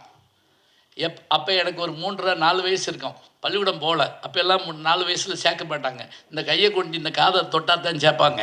இப்போ மாதிரிலாம் கிடையாது. இப்போ பிள்ளை பேச தொடங்கினே பள்ளிக்கூட்டில் சேர்த்துருக்கு அம்மாங்கும் பள்ளிக்கூட்டில் சேர்த்துருவாங்க. அங்கே போனோன்னு டீச்சர் வாயை மூடு அப்படிம்பாங்க. அன்றைக்கி தான் அந்த பிள்ளை பேசியிருக்கோம். அது 2 முரணாக தான் இருக்கும். இப்போ நான் 3.5 வயசு 4 வயசு இருக்கும். ஓதுவார காணோம். விழா ஆரம்பிக்கணும். எங்கள் அப்பா என்கிட்ட கேட்டார், நீ பாடுறியா? எனக்கு எழுத தெரியாது, படிக்க தெரியாதுங்க. எங்கள் அப்பா என்ன பண்ணாருன்னா, என்னென்னா எங்கள் வீட்டில் எங்கள் சகோதரிகளுக்கு ஓதுவார்கள் இது சொல்லி கொடுப்பாங்க, தேவாரம். அதை நான் காதில் கேட்டிருக்கேன். உடனே மைக்கு நான் பாருங்கள், இம்மைக்கும் மறுமைக்குமாக எனக்கு அந்த மைக்கு உதவிக்கிட்டு இருக்கு. இது நான் சொன்னதில் கீவாஜா சொன்னது. அவர் கவனம் பார்த்துக்கிட்டு இருக்காரு. எங்கேருந்து எடுத்தேன் அப்படின்னு சொல்லி. அங்கேருந்தே எடுத்தேன். அந்த மைக்கு ஒன்று சரியா இல்லையா, வேறு மைக்கு மாற்றி கொடுத்துருக்காங்க. அம்மைக்கும் சரி இம்மைக்கும் சரின்னு சொல்லுவோம்ல, அது மாதிரி இம்மைக்கும் மறுமைக்கும் இது பயன்படும்னார். மைக்கை நான் கையில் பிடிச்சி, தோடுடைய செவியன் விட ஏறி ஒரு தூவன் மதி சூடி காடுடைய சுடரை படிபூசியன் உள்ளம் கவர் கல்வன் ஏடுடைய மலரால் முனி நாட்படிந்து ஏற்றாருள் செய்த பீடுடைய பெருமாபுரம் மேவிய பெம்மானிவன் அன்றே அப்படின்னு பாடி முடிச்சல. வேற யாரும் கவனிச்சாங்க இல்லையா? மடாதிபதி கவனிச்சுட்டு எங்கள் அப்பாட்ட கேட்டார், பையன் யார்? என் பையன் தான். பேர் என்னான்னு கேட்டார். எங்கள் அப்பா சொன்னார், எங்களுக்கு குலதெய்வம் அங்காளேஸ்வரி, அதனால் அங்குச்சாமின்னு பேர். இதான் என் சொந்த பேர். இது ரகசியம்னாலும் நான் மைக்கில் சொல்கிறேன். ஒன்றும் சொன்னால் தப்பில்லை. அங்குச்சாமி அப்படியா? சரி, வீட்டில் கூப்பிட்டுக்குங்க, ஞான சம்பந்தன்னு பேர் வைங்க அப்படின்னார். அந்த ஒரே பாட்டில் பேர் வாங்கின ஒரே ஆள் நான் தான். அதுக்கு பிறகு பாடலை. எதுக்கு? அதான் பேர் வாங்கியாச்சுல. அப்புறத்துக்கு பேர் வாங்கத்தானே பாடுறோம். பேரே வாங்கியாச்சு. திருவம் பாட சொல்கிறாருங்க மன்னர். இப்போ அந்த அத்தை வீட்டுக்காரரு கொஞ்சம் பதைக்கிறாரு. மன்னர் வந்திருக்காரு, பாட ஆள் இல்லையே. அப்போ அவங்க அத்தை சொல்கிறாங்க, சுப்பையா பாடுவானே, சுப்பையா சுப்பிரமணிய பாரதி, அவருக்கு பிடிக்கலை, இருந்தாலும் பாட சொல்கிறாருங்க. அப்போ பாடுறாருங்க பாரதி காசியில். பாட பாட பாட மன்னருக்கு ஒரு மாற்றம் ஏற்பட்டது இல்லையோ, அந்த அத்தையினுடைய வீட்டுக்காரர் மாமா கண்கலங்கி நின்றுட்டாருங்க. மன்னர் யாருன்னு கேட்டவுடனே இன்னார் பையன். அப்படியா, நீர் ஏன் இங்கே இருக்கிறீர், வாரும் நம்முடைய எட்டயபுரத்துக்கு வரும் சொல்லிவிட்டு மன்னர் புறப்பட்டார். அவரை அனுப்பிட்டு வந்து கட்டி பிடிச்சிக்கிட்டாராங்க. யார்? அது வரைக்கும் அவர்கிட்ட பேசாத அந்த அத்தை வீட்டுக்காரர். நாங்களெல்லாம் ஆசாட பூதிகள். நாங்கள் என்ன செய்யறோம் தெரியுமா? எல்லாம் பேசுகிறோம், ஆனால் 5 பேர் அறிவும் கண்களையாக அளப்பரும் கர்ணங்கள் 4 சிந்தையாக ஒன்றாக எங்களுக்கு உருவாக்க தெரியல. நீ பாடுகிற போது தெய்வீகம் ஒலித்தது, நான் உன்னை தவறாக நினைத்து விட்டேன். இந்த குரல் தான் பாரதியினுடைய குரல். அங்கே நான் போன போது அந்நேரம் பார்த்து என்ன ஒருத்தர் ஃபோனில் கூப்பிட்டாருங்க. எங்கேருந்து பேசுகிறீங்கன்னு கேட்டேன். நான் காஞ்சிபுரத்துலேருந்து பேசுகிறேன்னு சொன்னார். ஒரு 10 நிமிஷம் பேசுங்க அப்படின்னேன். ஏங்க, உங்களை பேச கூப்பிட்றதுக்காக ஃபோனில் கூப்பிட்டா என்னைய போய் பேச சொல்கிறீங்க அப்படின்னாரு. இல்லை, நான் இதில் நிற்கிறேன், காசியில் நிற்கிறேன், நீங்கள் காஞ்சிபுரத்துலேருந்து கூப்பிடுறீங்க. காசி நகர்ப்புலவர் பேசும் முறைதை காஞ்சியில் கேட்பதற்கு ஒரு கருவி செய்வோம்னு சொல்லிட்டு பாரதி பாடினார். இன்றைக்கி நான் காசிக்கு வந்துட்டேன், நீங்கள் காஞ்சியில் தற்செயலாக நீங்கள் அங்கேருந்து என்னை கூப்பிடுறீங்க. நம்ம பேசுகிறதுக்கு தொடர்பு இருக்குன்னு சொன்னால், இதை முன்னுணர்ந்த பாரதியினுடைய அந்த பேரறிவை நாம் என்ன சொல்லி பாராட்டுவது? யோசிச்சு பாருங்க, எவ்வளோ ஒரு மகிழ்ச்சியாக இருக்குது. பாரதியினுடைய இந்த வார்த்தைகள் எல்லாம் அவர்கள் சொன்னது போல் கனவு காணும்போது அது பலிப்பதற்கான சத்தியத்தையும் அதில் சேர்த்துறணுங்க. அது பலிக்கலை, இது பலிக்கலைன்னா பலிக்குமாறு கனவு காணணும். நமக்கு எந்த விஷயம் பலிக்குமோ அதுக்கேற்றபடியான கனவாக இருக்கணும்.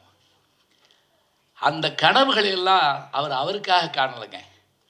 எங்கள் பேராசிரியர் தோ பரமசிவன் சொல்லுவார், ஏதாவது ஒரு பிரச்சனைன்னு வந்தால் அது எனக்கா நமக்கான்னு பாருங்க. நல்லா கவனிங்க, எனக்கா நமக்கான்னு பாருங்க. நமக்கு நான் விட்டு கொடுத்துருங்க, ஏன்னா எனக்கு பெருசு இல்லை, நமக்கு தான் பெருசு அப்படிம்பார். எதுவுமே நமக்கு என்று வருகிற போது தான் அதனுடைய அருமை தெரியும். பாரதியினுடைய அப்படித்தான் இருந்தது. இன்றைக்கும் கூட என்ன சொல்லுவோம் அப்படின்னா, நம்ம சிந்து நதியின் மிசை நிலவினிலே சேரன் நாட்டிலம் பெண்களுடனே சுந்தர தெலுங்கனில் பாட்டு செய்து தோணிகள் ஓட்டி விளையாடி வருவோம். இந்த பாட்டு இது ஒரு ஐஏஎஸ் நேர்முகத் தேர்வில் இந்த பாட்டை சொல்லி இதனுடைய வரி என்னன்னு கேட்டிருக்காங்க. வந்தவர் சொன்னார், இதுதான் வரின்னு இருக்கார். சரி போயிட்டு வா அப்படின்ட்டாங்க. வரி அது இல்லை. வரி என்னன்றீங்களா? ஒன்றும் நானே சொல்லிடுறேன், ஒன்றும் பயப்படாங்க. எல்லோரும் முகமும் அப்படி மாறி போகுது. நான் வகுப்பில் பார்த்துருக்கேன். இந்த இவங்க கூட மாணவர்கள்லாம் இங்கே வந்திருக்காங்க. முகம் எந்திரின்னா நெஞ்சு வலி வந்துடும் சில பேருக்கு, பார்த்துருக்கேன் நான். முதல் வரி, வெள்ளிப்பனிமலையின் மீதுலாவுவோம், அடி மேலை கடல் முழுதும் கப்பல் விடுவோம், பள்ளித்தளம் அனைத்தும் கோயில் செய்வோம், எங்கள் பாரத தேசம் என்று தோள் கொட்டுவோம்னு சொன்னால் இதுதான் அந்த பாட்டோட முதல் வரி. என்ன பண்ணி விட்டாங்க, சினிமாவில் எடுத்து நடுவில் பாடிட்டார் சிவாஜி. சிவாஜி என்ன விஸ்வநாதன் இசையமைச்சார். அதில் கூட அவர் இசையமைக்கிறப்ப KS கோபாலகிருஷ்ணன் இந்த படத்தோட டைரக்டர், கை கொடுத்த தெய்வம்னு நினைக்கிறேன், தப்பாக சொன்ன திருத்திருங்க, கரெக்ட் தானே? ரைட். அப்போ அந்த பாட்டை பாரதி பாட்டை அந்த இடத்துல வரணும் அப்படின்னு சொன்ன உடனே, அப்படியா சரி பாரதி பாட்டை வச்சிடலாம். இவருக்கு பாரதியார்னா யாருன்னு தெரியாது. யாருக்கு? விஸ்வநாதனுக்கு. கவிதையை போட்டு பார்த்துட்டு மீட்டர் தட்டுதே, அவர் கூப்பிடுங்க மாற்ற சொல்லுவோம் அப்படின்னு இருக்காரு. KS கோபாலகிருஷ்ணன் சிரிச்சாரா, இந்தா பேசாமல் இப்படி போடு, சங்கீதத்தோடு நின்றுக்கோ சொன்ன உடனே அப்புறம் தாங்க விஸ்வநாதனுக்கு தெரிஞ்சிருக்கு எவ்வளோ பெரிய மகாகவி அவர். ஏன்னா அவருடைய உலகம் என்ன, இசை உலகம். அதில் நம்ம குறையாக சொல்லக்கூடாது. இந்த மாதிரியான விஷயங்களை நினச்சி பார்க்குறப்ப இந்த பாட்டு நமக்கு என்ன செய்தியை தருதுன்னு பார்க்குறோம். அவர் கனவு கண்டார். வங்கத்தில் ஓடி வரும் நீரின் மிகையால் மையத்து நாடுகளில் பயிர் செய்வோம். செஞ்சிருந்தா எவ்வளவு நல்லா இருக்கும். ஐயா போன்றவர்கள்லாம் இப்போ சட்டத்தில் சொன்ன மாதிரி இதெல்லாம் ஒரு வகையில் இணைச்சிருந்தா உண்மையாக எந்த பிரச்சனையும் இல்லை. ஒரு பக்கம் வெள்ளத்தில் பார்க்குறோம். முந்தையெல்லாம் நான் அந்த முதல்ல இந்த நியூஸ் போடுவாங்க, சினிமாலாம் போடுறதுக்கு முதல்ல பீகாரில் வெள்ளம், அப்புறம் பீகாரில் பஞ்சம், ரெண்டுமே காட்டுவாங்க. அது ரெண்டுமே நம்ம பார்ப்போம். யாரோ ஒருத்தர் பேசிகிட்டு இருப்பார், நம்ம இன்னும் படம் போடலேன்னு உட்காந்துருப்போம். அவ்வளோதான், வரணும் இல்லை, நியூஸ் தான் ஓடுது, மெதுவாக வா அப்படிலாம் சொல்லுவாங்க சில பேர். இப்போ யோசிச்சு பாருங்க, இதை அவர் நினச்சி வச்சுருக்கார். கனவு காணுகிற போது இந்தியா இப்படி இருக்க வேண்டும், நதிகள் இப்படி இருக்க வேண்டும். சரி, இதுக்கு பிறகு ஒன்று சொல்லட்டுங்களா? செல்லம்மா பாரதிக்காக, பெண்களுக்காக அவர் ஒரு பத்திரிக்கை தொடங்குறார். உங்களுக்கு தெரிஞ்சிருக்கும். அந்த பத்திரிக்கை என்ன தெரியுங்களா? கொஞ்ச நாள் தான் 13 இதழ் என்னமோ தான் வந்துச்சுங்கிறாங்க. அதுக்கு பிறகு அந்த இதழ் வரல. அந்த தொகுப்பெல்லாம் இப்போ எடுத்து வச்சுருக்காங்க. அதெல்லாம் நல்லா இருக்குது. அதில் ஒரு கட்டுரை இருக்குங்க. என்ன அப்படின்னு கேட்டிங்கன்னா, பாபநாசம் பற்றி ஒரு கட்டுரை எழுதியிருக்கிறார். யார் பேரில் தெரியுங்களா? செல்லம்மா பாரதி பேரில் இருக்கும் அந்த கட்டுரை. அதில் பாபநாசம் அருவியில் நீராடுறதுக்கு அந்த எல்லோரும் பெறப்படுறாங்க. இப்போ ஞாபகம் வச்சுக்கோங்க, நீர்வீழ்ச்சிங்கிறது தமிழ் சொல் இல்லை, அது வெள்ளைக்காரன் வாட்டர் ஃபால்ஸ்னு வச்சுருந்தான். நம்ம அதை மொழிபெயர்த்துவிட்டோம். நம்ம வீழ்ச்சின்னு சொல்ல மாட்டோம். பாகற்காயை கூட பாகு அல்லாத காயின்னு தான் சொல்லுவோமே தவிர கசந்த காயின்னு சொல்ல மாட்டோம். கசப்பு காய் இல்லை, பாகு அல்லாத அப்படின்னா என்ன? இனிப்பு அல்லாத காய் கசப்பு, அவ்வளோதான். அது மாதிரி இங்கே இந்த கட்டுரையில் அவர் எப்படி சொல்லுவார் அப்படின்னு கேட்டால், பாபநாசத்துக்கு பயணப்படக்கூடிய ஒரு செய்தியை சொல்லுவார்கள். எல்லாரும் வண்டிகளில் போவாங்க, சுற்றிலும் வேல் கொண்டு மற்றவங்க நடந்து வருவாங்க. அங்கே போய் உட்கார்ந்து அந்த குற்றாலத்துக்கு முன்பாக அந்த மேலே பாபநாசம் அந்த பக்கம் அந்த தண்ணீர் ஓடி வர்ற அந்த நதியில் காலை தொங்க போட்டு உட்கார்ந்து ஒரு பாறையில் கொண்டு போன தோசையை வச்சு, அதில் ஏற்கனவே மிளகாப்பிடி இருக்குமா. திருநெல்வேலிக்காரவங்க எப்போவுமே இட்லி தோசை சாப்பிட்றப்ப மிளகாப்பிடி இல்லாமல் சாப்பிட மாட்டாங்க. இப்படி மிளகாப்பிடி வச்சு அந்த அந்த தாமிரபரணி தண்ணியை கொஞ்சம் விட்டுக்கிறணுமா, நல்லெண்ணெய்க்கு பதிலாக. இப்போ நீங்கள் சாப்பிட்டீங்கன்னா அது போன்ற ஒரு இன்பம் இல்லை. காலிலே மீன்கள் கடிக்க, கைகளிலே தோசையை விண்டு நாம் வாயிலே விழுங்குகிற போது ஏற்படுகிற இன்பத்திற்கு இணையாக ஒன்று உலகத்தில் உண்டா? இந்த கட்டுரை நீங்கள் படிக்கணும். எதுக்காகனா, நம்ம பொதுவாக பாரதியை பற்றி சின்ன சின்ன விஷயங்களை சொல்லிட்டு போயிடுறோம். எல்லாவற்றுக்கும் மேலாக பாஞ்சாலி சபதமும் கண்ணன் பாட்டும் அழகாக சொன்னாங்க பாருங்கள். ஏன் கிருஷ்ணகான சபையில் நடத்துகிறோம்னா, அவருக்கு உகந்த தெய்வம் கண்ணன் தானே. என்ன அருமையான வார்த்தை.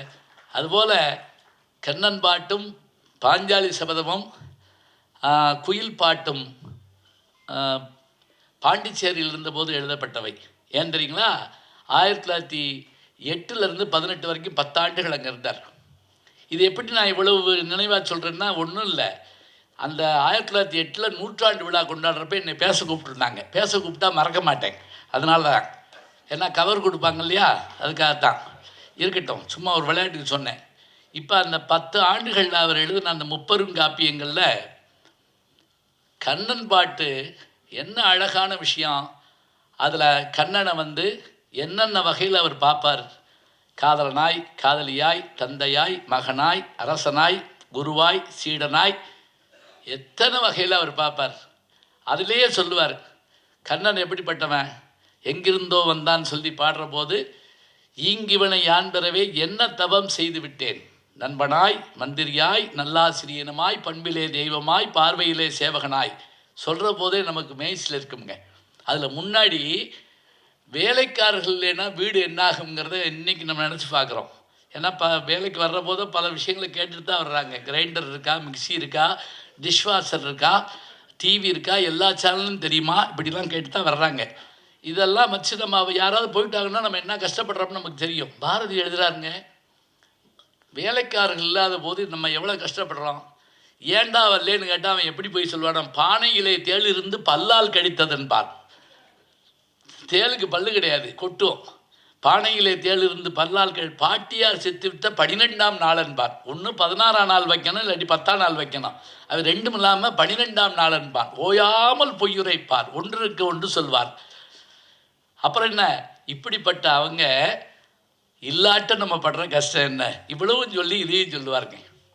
அதே போல் அந்த காதல் வரிகளில் நீங்கள் கேட்கணும்னா, கண்ணன் மனநிலையை தங்கமே தங்கம் கண்டு வர வேணுமடி தங்கமே தங்கம்னு பின்னாடி தெய்வத்தின் தெய்வம்னு ஒரு படம். சரியா? சரிதான். ஏன்னா ஒரு பதில் சொல்லிட்டு அப்போ திருப்பி கேட்டுகிட்டே இருப்பேன்.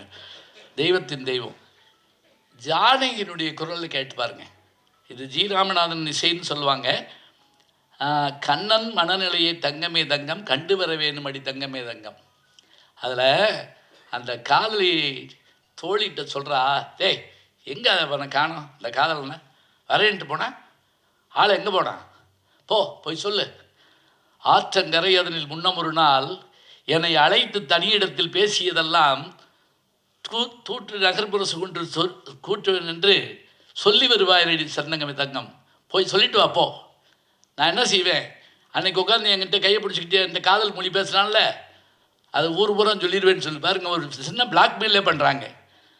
தூற்றி நகர்முரசு கொண்டு நான் என்ன சொல்லுவேன், அப்படியே சொல்லிடுவேன்னு சொல்லு. இந்த பாட்டு நீங்கள் அதை கேட்டு பாருங்கள். நான் சொல்கிற போது கொஞ்சம் கரகரன்னு இருக்கும். இவருக்கா இப்போ ஞான சம்பந்த பட்டம் கொடுத்தோன்னு நினச்சி விடாங்க. சின்ன பிள்ளையில பாடி இருந்திருக்கேன், அவ்வளோதான். இப்போ இந்த பாட்டு மட்டுமல்ல, பாஞ்சாலி சபதத்தை அவர் எழுதவே காரணம் என்ன அப்படின்னா, அந்த நேரத்தில் வெள்ளி பாரதம் மாதிரியான எப்படி அவர் கம்பன் மீது அதிக ஈடுபாடு உண்டு. நம்ம நீதியரசர் அவர்கள் சொன்னது போல், கம்பனை போல் வள்ளுவன் போல் இளங்கோவை போல் பூமி தந்தை யாங்கனுமே பிறந்ததில்லை, உண்மை வெறும் புகழ்ச்சி இல்லை சொல்லியிருக்காரு. கம்பன் என்ற ஒரு மானுடன் வாழ்ந்ததும் சொல்லியிருக்காரு. ஆனால் அவர் பாடினது வில்லி பாரதம் தாங்க பாடியிருக்காரு. அதுவும் பாஞ்சாலி சபதத்தை எடுக்கிறாரு.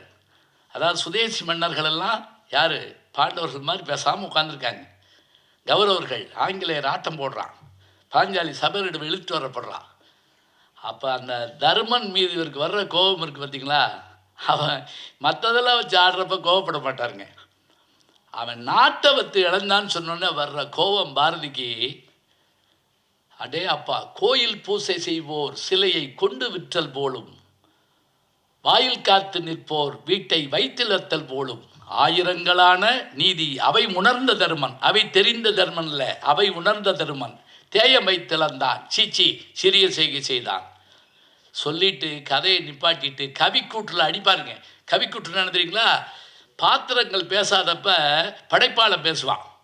இது கம்பன் செய்வார், வில்லிபுத்தூரால் செய்வார், இவரும் செய்வார்.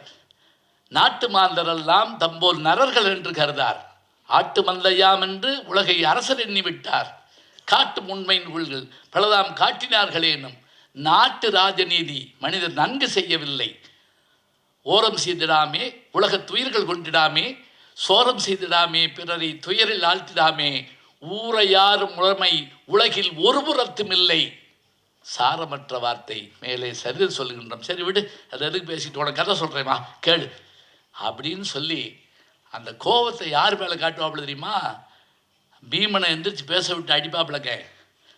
டேய் பாஞ்சாலியை வச்சான ஆட சொன்னேன், கதிரை வைத்தில் இருந்தான் அண்ணன் கையை எரித்திடுவோம், அர்ஜுனா போடா போய் தீப்பந்தம் கொண்டாடா, அவன் கையை எரிப்போம். அப்போ அர்ஜுனன் பேசுகிற வார்த்தை மாதிரி ஒரு வார்த்தையை நீங்கள் எங்கேயும் கேட்க முடியாதுங்க. ஞாபகம் வச்சுக்கோங்க, இது வெறும் பாடம் பாரதி அதெல்லாம் இருக்கட்டுங்க. சில வார்த்தைகளை சிலர் இருக்க பேசக்கூடாதுங்க, முக்கியமாக ஞாபகம் வச்சுக்கோங்க. என்ன வார்த்தை சொன்னாய் பீமா, யாவர் முன்னே சொன்னாய். டேய் நம்ம அண்ணன் தம்பிக்குள்ளே சண்டை இருக்கலாம்டா, எதிரிக்கிட்ட அதை காட்டலாமா, காட்டக்கூடாதுல்ல. சொல்லிட்டு அவன் சொல்லுவான், தர்மத்தின் வாழ்வு தன்னை சூதுகவும் தர்மம் மறுபடியும் வெல்லும் என்னும் இயற்கை மர்மத்தை நம்மாலே உலகங்கற்கும் வழி தேடி விதி இந்த செய்கை செய்தார். டேய் நம்மளை பகடக்காயா வச்சு விதி இன்னைக்கு விளையாண்டுக்கிட்டுக்கிறா. இன்று கற்றுண்டோம், பொறுத்திருப்போம், காலம் மாறும், தர்மத்தை மென்மேலும் வெல்ல காண்போம், தனு உண்டு காண்டிப்போம் அதன் பேர் என்றான். எப்படியான ஒரு வீரம் வெற்றி இருக்கு பாருங்க. குயில் பாட்டில் நீங்கள் கேட்டிங்கன்னா, குயில் பாட்டு என்ன தெரியுங்களா, அது முழுவதும் இசை வடிவத்தில்தாங்க பாடணும். காட்டு விலங்கறியும் கை குழந்தை தானறியும் பாட்டின் இசை இதனை பாம்பறியுங்கிறாருங்க. அதை கேட்டால் பாம்பு கூட ஒரு நிமிஷம் நிற்குமா. விளாத்தியுள்ள சாமிகளை பற்றி கேள்விப்பட்டிருப்பீங்க. தியாகராஜ பாதரும் கேபி சுந்தராபாலும் மற்றவங்களும் கீழே உட்காந்து கேட்பாங்களாங்க. விளாத்திக்குள்ள சாமி ரெட்டியப்பட்டி சாமிகள் பாடினா ஒரு முறை அவர் நிலாவளிசத்தில் பாடிட்டு இருக்காரு. கூட்டத்தில் சலசலப்பு. பாடி முடித்த பிறகு என்னான்னு கேட்டார். ஒன்றும் இல்லை, ஒரு நல்ல பாம்பு வந்துருச்சு கூட்டத்துக்குள்ள. அப்புறம் அப்படின்னு அவர் பதட்டத்தோடு கேட்டிருக்காரு. அதை கொண்டுட்டோம்னு இருக்காங்க. ஒரு ரசிகனை கொண்டுட்டிங்களாடா அப்படின்னாராம். பாருங்களேன், வைப்ரேஷனுக்கு பாம்பு வருங்க, ஞாபகம் வச்சுக்கோங்க. பாம்புக்கு காது கிடையாது, ஆனால் அந்த ஒலி அலையிலேருந்து அதை எழுதிட்டு வருமா. ஒரு நல்ல ரசிகனுக்கு சாமி சொல்லியிருக்கார். அப்போ அவர் பாம்புன்னு நினைக்கல, அது ஒரு ரசிகன். ஒரு ரசிகனை கொண்டு விட்டீங்களாடா. எவ்வளவு அருமையான வார்த்தை. காட்டு விலங்கறியும் கைக்குழந்தை தாண்டறியும் பாட்டின் இசையதனை பாம்பறியும். நான் ஒத்து பார்த்து ஆச்சரியப்பட்டேங்க. பாரதி பாடினது எப்போ? ரெட்டியப்பட்டி சாமிகள் வாழ்ந்தது அதுக்கு பின்னாடி தான். கி ராஜநாராயணன் அவர்கள் அவரை பற்றி அற்புதமாக எழுதியிருப்பார். நீங்கள் பார்த்து படித்து பார்க்கணும். இப்போ பாரதியை பற்றி சொன்னால் நம்ம பேசிக்கிட்டே இருக்கலாங்க. எல்லாவற்றுக்கும் மேலே என்ன தெரியுமா?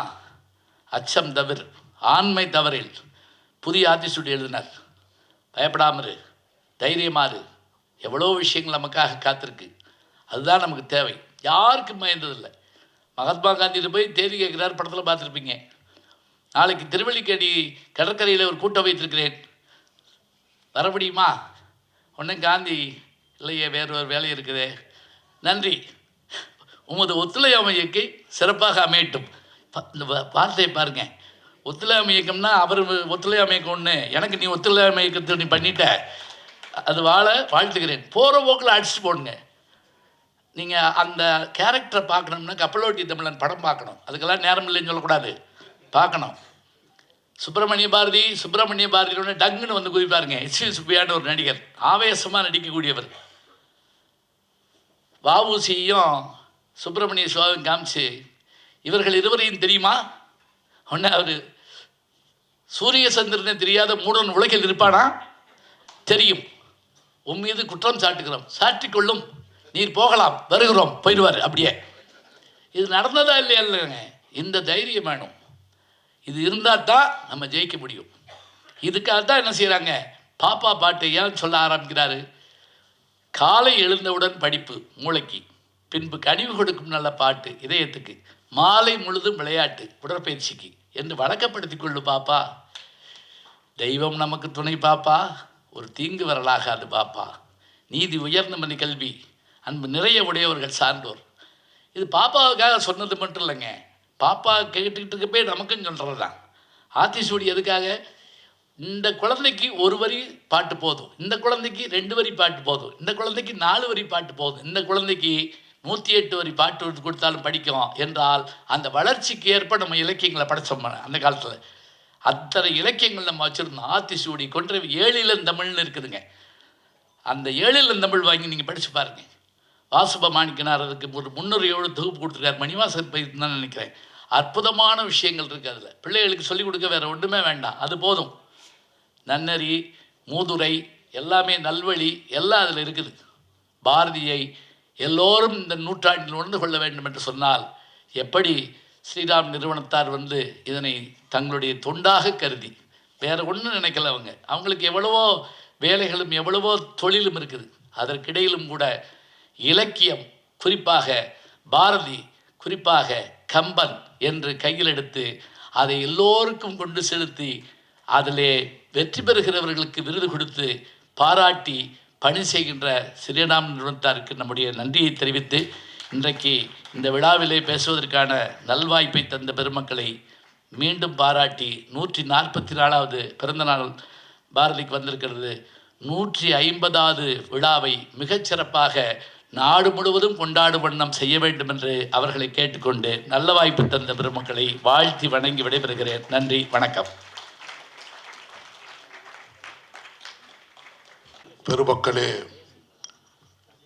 பேராசிரியர் கு. ஞானசம்பந்தர் அவர்களுடைய உரை, தீந்தமிழ் உரை, எப்படியெல்லாம் பாரதியினுடைய புகழை அவர் இன்றைக்கு வானளாவ நம் மத்தியில் பேசியதை கேட்டு ஸ்ரீராம் நிறுவனத்தின் சார்பாக அவருக்கு நாங்கள் நெஞ்சார்ந்த நன்றி தெரிவிக்க கடமைப்பட்டிருக்கிறோம்.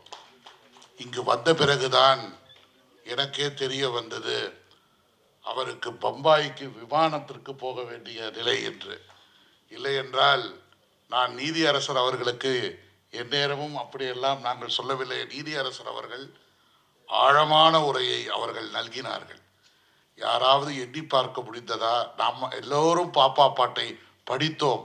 ஆனால் அந்த நீதியரசர் அவர்கள் அதை மிக அழகாக அந்த கான்ஸ்டிடியூஷனை விட அவர் சொல்லி காட்டியது பதிவு செய்திருக்கிறோம் ஐயா. இதை நாங்கள் பதிவு செய்திருக்கிறோம். இது ஒரு எழுச்சி வாய்ந்த சிந்தனை ததும்ப முறை.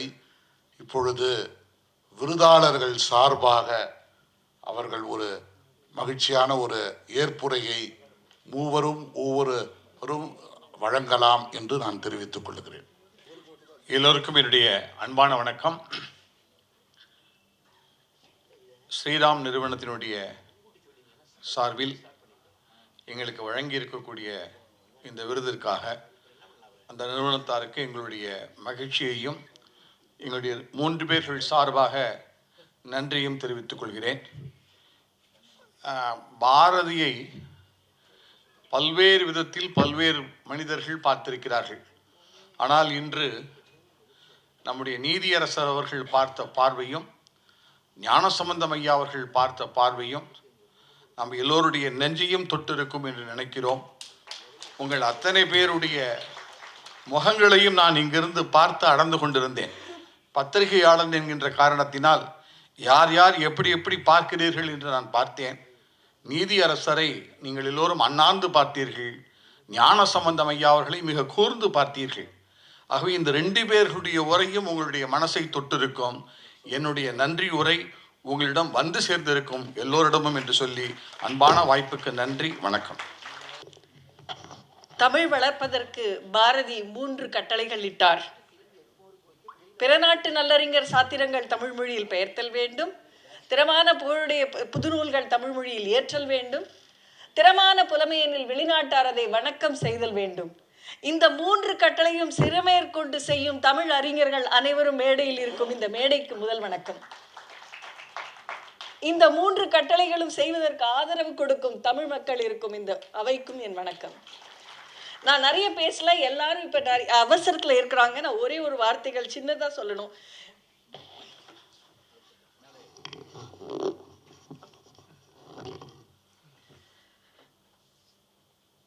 நான் ஒரு முக்கியமாக ஒரு விஷயம் சொல்லணும். நிறைய கம்பெனியில் வந்து சிஎஸ்ஆர்னு நிறைய சர்வீஸ் பண்ணிட்டு இருக்காங்க.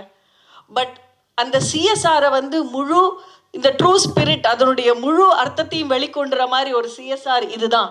ஸ்ரீராம் குழுவினர் வந்து வெறும் சிஎஸ்ஆர் பட்டு மூலையில் எழுதாமல் இதில் ஸ்ரீராம் குழுமங்களின் அங்கமாக அப்படின்னு அந்த பத்திரிகையிலேயே போட்டிருக்கிறாங்க. அந்த இதுலேயே பாருங்க, இதில் எழுதியிருக்கோம் அங்கமாக. அதாவது இது எங்களுடைய அந்த டாட்டாவில் சொல்லுவாங்கல்ல, வி ஆல்சோ மேக் ஸ்டீல், அந்த மாதிரி நாங்கள் ஸ்ரீராம் குழுவினருடைய நிதி நிறுவனமும் நாங்கள் செய்கிறோம். பட் இது எங்களுக்கு உயிர் மூச்சுன்ற மாதிரி இருக்குது. முதல் வணக்கம் ஸ்ரீராம் குழுவினருக்காக. அடுத்தது, இங்கே இருக்கும் ஒவ்வொருவரும் என்னுடைய வாழ்க்கையில் ஒவ்வொரு விதமாக என்னுடைய வாழ்க்கையை ஒரு விதத்தில் தாக்கம் செய்திருக்கிறார்கள். நான் ஒவ்வொன்றா சொல்ல முடியும், நிறைய பேச முடியும். சார், நீதியரசர் வந்து உங்களை பற்றி இன்னொரு நீதியரசர் பேசி நான் நிறைய கேட்டிருக்கேன். இன்னைக்கு இல்லை, அதுக்கு முன்னாடியே உங்களை பற்றி நிறைய கேட்டிருக்கிறேன். அதே மாதிரி ஞானசம்பந்தம் ஐயாவை பற்றியும் நிறைய பேசி கேட்டிருக்கிறேன். அவை நடராஜன் அவருடைய அப்பா வந்து நான் வந்து செம்மொழி தமிழாய்வு மத்திய நிறுவனத்தில் இயக்குனராக இருந்தபோது போர்ட் ஆஃப் கவர்னர்ஸ் சேர்மன் அவராக இருந்தார். ஒவ்வொரு நிமிடமும் ஒவ்வொரு மொழியும் ஒவ்வொரு நாங்கள் நடக்கும் போதும் அது ஒவ்வொன்றுத்துக்கும் வழிகாட்டியவர் அவர். அவரை மறக்க முடியாது. அதுக்கப்புறம் இன்னைக்கு கூட எனக்கு சந்தேகம் வந்தால் நான் அருள் ஐயாவை கேட்பேன். போன வாரம் ஒரு சின்ன ஒரு நிகழ்ச்சி நடந்தது. எப்படி சொல்லணும்னா, பாரதிய ஆங்கிலத்தில் மொழிபெயர்த்தது என்னோட செயலே கிடையாது சார், பாரதியே செய்துக்கிட்டார். அவருடைய டிரான்ஸ்லேஷன்ஸ் பார்த்துருப்பீங்க. அவரே தன்னுடைய இதுவும் நம்மாழ்வாருடைய பாசுரங்களையும் தன்னுடைய கவிதைகளையும் ஆங்கிலத்தில் மொழிபெயர்த்தவர் பாரதியார். ஒரு தடவை வந்து கோவிட் காலத்தில் என் பையனுக்கு பாரதியாரோட கவிதைகள் பற்றி சொல்லணும். அவன் சென்ட்ரல் ஸ்கூலில் படித்தவன். நான் இந்தியா முழுக்கற்ற போஸ்டிங் போட்டதுனால சென்ட்ரல் ஸ்கூலில் படித்தவன். அவனுக்கு தமிழும் சரியாக வராது, ஹிந்தியும் சரியாக வராது. அப்படி இருக்கும்போது பாரதியோட கவிதைகள் பற்றி நான் சொல்லும் பொழுது அவனுக்கு சொல்லித்தரத்துக்காக இங்கிலீஷில் டிரான்ஸ்லேட் பண்ணணும். நான் எனக்கு தெரிஞ்சவங்கெல்லாம் கேட்டேன். அவ்வளவு திருப்தியான ஒரு டிரான்ஸ்லேஷன் இல்லை. சரி, அப்போ என்னுடைய நண்பர் முத்துவேல் அவர்கள்ட்ட நான் போய் கேட்டேன், இது ஏதாவது நல்ல டிரான்ஸ்லேஷன் சொல்லுங்கன்னு. ஏன் மேடம் நீங்களே எழுதுங்களேன்னாரு. அன்றைக்கி ஆரம்பிச்சது தான் ஒரு முயற்சி பண்ணிவிட்டு நான் என்ன பண்ணேன், எது நெட்டிலேருந்து எடுத்த டிரான்ஸ்லேஷன் என்னோட டிரான்ஸ்லேஷனையும் சேர்த்து போட்டு அனுப்பிச்சி விட்டேன் அவருக்கு. அது மாதிரி 3-4 பேருக்கு அனுப்பிச்சு இது எது கரெக்டுன்னு சொல்லி பார்த்தேன். சில எல்லாருமே வந்து இந்த டிரான்ஸ்லேஷன் நல்லா இருக்கு, நாங்கள் எது யாருதுன்னு சொல்லாமல் நான் கொடுத்த போது, அப்புறம் பிரேமா நந்தகுமார் அவங்கள்ட்ட நான் ஃபோன் பண்ணி கேட்டேன். அவங்க சொன்னாங்க, ஒவ்வொரு 20 ஆண்டு மொழியினுடைய உரு மாறுகின்றது. நீங்கள் இன்னொரு முறை, நான் எப்போவோ 20 வருஷத்துக்கு முன்னாடி நான் பண்ணிட்டேன், ஆனால் இன்றைய இளைஞர்களுக்கு நீங்கள் எழுதுங்கள்னு அவங்க ஊக்குவிச்சாங்க. அதுக்கப்புறம் எழுத ஆரம்பித்தேன். அது பாரதியே வழி காமிச்சார். இதுக்கு என்னது சரியாக இருக்கான்னு எனக்கு ஒரு திருப்தி இல்லை. அப்போ நான் கேட்கும்போது, பத்மதேவன் பாரதியுடைய கவிதைகளுக்கு உரை எழுதியவர். பாரதி கவிதைகளுக்கு உரை தேவையா? அது ரொம்ப எளிய நடைன்னு நம்ம நினைப்போம். ஆனால் அதற்கும் உரை தேவைங்கிறது பத்மதேவனுடைய உரையை படிக்கும்போது எனக்கு தெரிஞ்சுது. அவர் என்னுடன் 3 நாட்கள் என் வீட்டில் தங்கி இருந்து அதை வந்து ஒவ்வொரு வரியும் அவர் என்னுடன் சேர்ந்து ஒவ்வொன்றையும் டிஸ்கஸ் பண்ணார். 5 பைசா கிடையாது, 3 வேளை சாப்பாடு போட்டு அவ்வளோதான். ஆனால் அவரே வந்து செய்தார். இதே மாதிரி இலங்கையிலிருந்து அவரே படம் போட்டு கொடுத்தார் என்னுடைய புத்தகத்துக்கு. என்னுடைய பாஸ், தமிழுக்கும் அவருக்கும் சம்மந்தமே இல்லை, கொங்கணி, அவர் பாரதியார் படம் போட்டு இது உன் புத்தகத்தில் போடு அப்படின்னார். இதை நான் கொண்டு போய் இதுக்கு கொண்டு போகிறேன், பப்ளிஷர்கிட்ட போய். ஒளிவண்ணன் முன்ன பின்ன நான் அவர்கிட்ட அதிகம் பேசினதில்லை. பாரதியை பற்றி எழுதுறீங்க, அதுவும் நீங்கள் எழுதுறீங்க, இதை பண்ணுங்க அப்படின்னு சொல்லி அவர், நான் பண்ணி கொடுத்துட்றேன், நீங்கள் கேட்கவே வேண்டாம் அப்படின்னு சொல்லிட்டார். இதெல்லாம் பாரதியே தன்னுடைய வழியை செய்து கொண்டார். நான் ஒன்றுமே இல்லை அதில். அது ஒவ்வொரு முறையும் தானாக வழி திறந்தது. பாரதியின் பெயரால் கதவுகள் திறந்தன, புத்தகம் வெளிவந்தது. இன்றைக்கு இந்தியாவை விட்டு இந்த புத்தகம் நிறைய எங்கே வழியில் வந்திருக்குன்னா, ஏர்போர்ட்டில் இருக்கிற அந்த ஹிகின் பாத்தம்ஸில் விற்ற புத்தகங்கள் தான் நிறைய. நம்முடைய நாட்டில் விற்கிறத விட ஏர்போர்ட்டில், இந்த மெட்ராஸ் டெர்மினஸில் ஹிகின் பாத்தம்ஸில் விற்ற புத்தகங்கள் நிறைய. ஸோ இது வந்து இன்றைக்கு திறமான புலமை, பாரதியை விட திறமான புலமையை பற்றி நம்ம பேசவே முடியாது. அது வெளிநாட்டார் இன்னும் புரிந்து கொள்ள வேண்டும் என்பதற்கு ஒரு சின்ன முயற்சி. இது வந்து ஒரு இன்னும் எக்கச்சக்கமாக, அவர் ஒரு கடல், நான் ஒரு குடுவையில் அதை எடுத்து கொண்டு போய் செய்திருக்கிறேன். பட் இதற்கும் இவ்வளவு இது பண்ணியிருக்கோம். இதுக்கு சீனி விஸ்வநாதன் ஐயாட்ட போய் பேசும்போது, எனக்கு இங்கிலீஷ்லாம் தெரியாதுமா, நான் இதை பண்ணுறேன்னு. அவர் டெல்லியில் வந்து விருது வாங்கும்போது, நான் டெல்லியில் இருக்கேன் இப்போது, விருது வாங்கும்பொழுது அவர் கேட்டு, பூமா எங்கன்னு கேட்டு என்னுடன் இருந்து, அவர் நாள் முழுக்க அவருடன் நான் தங்கிய அந்த நினைவெல்லாம் என்னால் மறக்க முடியாது. இது எல்லாம் பாரதி எனக்கு திறந்த கதவுகள். இந்த கதவு இங்கு மட்டும் இல்லை. ஒரு மாதம் முன்னாடி ராஷ்டிரபதி பவன்லேருந்து ஒரு கால் வருது. எங்களுக்கு வந்து வந்தே மாதரம் என்போம் அப்படின்றதுக்கு ஒரு டிரான்ஸ்லேஷன் ஜேஎன்யூவில் கேட்குறாங்க. அவங்க வந்து வி சே வந்தே மாத்திரம்னு கொடுத்துருக்காங்க. எனக்கு இந்த சேங்கிற வார்த்தை நல்லா இல்லை. பாரதியை பற்றி நாங்கள் எவ்வளவோ கேள்விப்பட்டிருக்கோம், இந்த ஒரு வார்த்தை நல்லா இல்லை. இந்த என்போங்கிறதுக்கு என்ன அர்த்தம் அப்படின்னு கேட்குறாங்க. என்போமை டிரான்ஸ்லேட் பண்ணி இங்கிலீஷில் சொல்லுன்றாங்க. How do you do this? எப்படி பண்ண முடியும்? அதுக்கப்புறம் வந்து நான் சொன்னேன், சாண்ட்டுங்கிற வார்த்தை போடுங்க, அது நல்லா இருக்கும். ஏன்னா அடுத்தது இந்த மாநில தாயை வணங்குதும் என்போம் அப்படிங்கிறாரு. இந்த வணக்கம்ங்கிற ஒரு பொருள் வரணும் அப்படின்னு நான் சொன்னதுக்கப்புறம் ரொம்ப நன்றி அப்படின்னு அவங்க ரொம்ப சந்தோஷப்பட்டு சொல்கிறாங்க. ஸோ பாரதியுடைய கதவு இங்கே மட்டும் இல்லை, ராஷ்டிரபதி பவன் வரைக்கும் கதவு தானாக பாரதியின் பெயரில் கதவுகள் திறக்கின்றன. இன்றைக்கும் பிரதம மந்திரி உரையோ அதுலேயோ சின்ன வார்த்தைகள், பாரதியோட கோட் கொடுங்க. இப்போ ஒவ்வொரு தரமும் பாரதியை பற்றி இன்றைக்கு தேதியில் அது என்ன தேவையோ, நான் அதை பற்றி பேச விரும்பலை. ஒவ்வொரு தலைவர்களும் மந்திரிகளும் பேசும்பொழுது பாரதியுடைய கொட்டேஷனை கேட்குறாங்க. ஸோ இன்றைக்கு பாரதி இங்கு மட்டுமல்ல, அங்கு வரை போய் சேர்ந்து விட்டார். இனிமேல் உலகம் முழுக்கவும் அவருடைய பெயரை சொல்கிறதுக்கு எத்தனையோ கதவுகள் இருக்கின்றன. அதனால் இன்றைக்கு அந்த பாரதியின் பெயரில் நடக்கும் விழா எங்களுக்கு விருந்து வழங்கவில்லை ஐயா. நான் நீங்களும் ஒத்துப்பீங்கன்னு நினைக்கிறேன். இந்த விருது பாரதிக்காக, பாரதி நினைவில் பாரதிக்கு வழங்கப்படுகின்ற விழா. வாழ்க்கை முழுக்கவும் கஷ்டத்தையே பட்டு கூட பாசிட்டிவிட்டி இல்லாத கவிதையே கிடையாது அவர்கிட்ட. எவ்வளவு கட்டு சாப்பாட்டுக்கு இல்லாட்டா கூட தனி மனிதனுக்கு உணவில்லை எனில் ஜகத்தினை அழித்திடுவோம்னு பேசுகிறார் அவர். அப்படிப்பட்ட மனிதருக்கு நாம் செய்யக்கூடிய ஒரு சிறு நன்றியாக நான் நினைச்சு, இது பாரதிக்காக நீங்கள் வழங்கிய ஒரு விருதாக நாங்கள் மூவரும் ஏற்றுக்கொள்கிறோம். நன்றி, வணக்கம் ஐயா. வாழிய செந்தமிழ், வாழ்க நற்றமிழர், வாரிய பாரத மணி திருநாடு. தேங்க்யூ. மகாகவி பாரதியார் அவருடைய 144வது பிறந்தநாள் விழாவை ஸ்ரீராம் பாரதி கலை இயக்கம் கலைக்கழகம் சார்பாக நடத்தி கொண்டு வருகின்ற நம்முடைய ஸ்ரீராம் ஃபைனான்ஸ் அவர்களை வாழ்த்தி இந்த விழாவிலே என்னை சிறப்பிக்க செய்த என்னுடைய அருமை நண்பர் அருள் அவர்கள். நான் அவை நடராஜனோடு ஒரு 40 ஆண்டு காலம் பழகியவன். அதே போன்று கம்பன் கழக விழாக்கெல்லாம் ஒரு 40 ஆண்டுகள் நடத்தி வருகிறோம். வள்ளலார் விழா நடத்தி வருகிறோம். எங்களுடைய கிராமத்திலே என்னோடு வந்திருக்கிறார்கள். ஒவ்வொரு ஆண்டும் பாரதி விழா நடத்தி அங்கு பிள்ளைகளுக்கெல்லாம் பரிசுகள் வழங்குகின்ற விழா, சேக்கிழா விழா, இப்படி பல்வேறு விழாக்களை நாங்கள் நடத்தி கொண்டு வருகிறோம். என்னுடைய அருமை சகோதரர் அவை அருள் சிறு குழந்தையிலிருந்து எனக்கு பழக்கமானவர். அவருடைய தகப்பனாரின் ஞாபகமாக எனக்கு இந்த விருதை கொடுப்பதற்காக தேர்ந்தெடுத்தார்.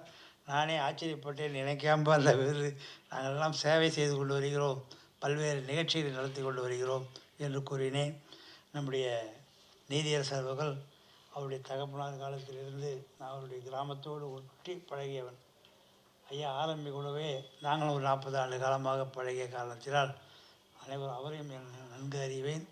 என்று இந்த வாய்ப்பினை கொடுத்த அருமை சகோதரருக்கு எங்களுடைய மூவர் சார்பாகவும் இந்த ஸ்ரீராம் ஃபைனான்ஸுக்கு என்னுடைய நன்றியை தெரிவித்து வணக்கம். என்னுடைய தந்தையாரனுடைய நூலான செந்தமிழ் புதையல் என்று இன்றைக்கு நீதியரசர் அவர்கள் வெளியிட்டிருக்கிறார்கள். இது என்னுடைய தந்தையை பற்றி பலர் பல நிலைகளில் அவர் பேசிக்கொண்டே இருக்கிறார். அவருடைய உரைகள், அவருடைய அணிந்துரைகள், கட்டுரைகள் எதையும் நாங்கள் படிக்கிறதற்கு வாய்ப்பு கிடைத்ததில்லை என்று பலர் சொல்லி இதை ஸ்ரீராம் நிறுவனம் திரு சுந்தரேசன் அவர்கள் இது ஆண்டுதோறும் இம்மாதிரி ஒரு நூலை வெளியிடுகின்ற ஒரு பாங்கினை இந்த அமைப்பு வைத்திருக்கிறார்கள். இந்த முறையும் அப்பா அவருடைய அணிந்துரைகள் என்று ஒரு 109 கட்டுரைகளை வெவ்வேறு நிலைகளில் அவைகளை தொகுத்து இன்றைக்கு நாங்கள் அதை வெளியிட்டிருக்கிறோம். என்ன பெரிய சிறப்பு என்றால் இந்த நூலுக்கு எந்த விலையும் இல்லை. இது வந்திருக்கிற உங்கள் எல்லோருக்கும் விலையேதும் இன்றி இன்றைக்கு மட்டுமல்ல, அது நாளைக்கும் வருங்காலத்திற்கும் யார் கேட்டாலும் அதை நீங்கள் விலையேதும் இன்றி வழங்க வேண்டும் என்று ஸ்ரீராம் நிறுவனத்தினுடைய பெருந்தலைவர் திரு தியாகராஜன் அவர்களும் திரு சுந்தரேசன் அவர்களும் எனக்கு அன்பு ஆணையிட்டிருக்கிறார்கள். இதுதான் எனக்கு கிடைத்த ஒரு பெரிய மகிழ்ச்சி. என்னுடைய தந்தையாரனுடைய கட்டுரைகளை அனைத்தையும் தொகுத்து வெளியிடுவதற்கு இது ஒரு நல்வாய்ப்பாக கிடைக்கப்பெற்றிருக்கிறது. நாங்கள் எல்லாம் வளரும் பொழுது என்னுடைய தந்தைக்கு தந்தையாக என்னை வளர்த்த நயவுரை நம்பி டாக்டர் ஜெகத் ரட்சகன் அவர்கள் நாள்தோறும் என்னிடம் சொல்வார், ஏதாவது ஒன்று அப்பாவுக்கு செய் அருள் என்று. இந்த ஒரு வாய்ப்பு எனக்கு கிடைக்கப்பெற்றது. நயவுரை நம்பி டாக்டர் ஜெகத் ரட்சகன் அவர்களுடைய மிக அணுக்கமான நெருங்கிய தோழர் தான் மதுராந்தகம் தியாகராஜன் ஐயா அவர்கள். இன்றைக்கு அவர்கள் இந்த விருது பெறுவது, என்னுடைய தந்தையாருடன் மிக மிக நெருங்கி பழகியவர்கள் இந்த மூவரும். இந்த 3 அறிஞர்களும் எனக்கு இது ஒரு பெரிய வாய்ப்பு. அவர்களை எல்லாம் இன்றைக்கு இந்த மேடையில் அழைத்து நீதியரசர் அவர்களுடைய திருக்கரங்களால் இந்த விருது வழங்கப்பட்டதற்கு நாங்கள் பெருமகிழ்ச்சி அடைகின்றோம். நன்றி ஐயா.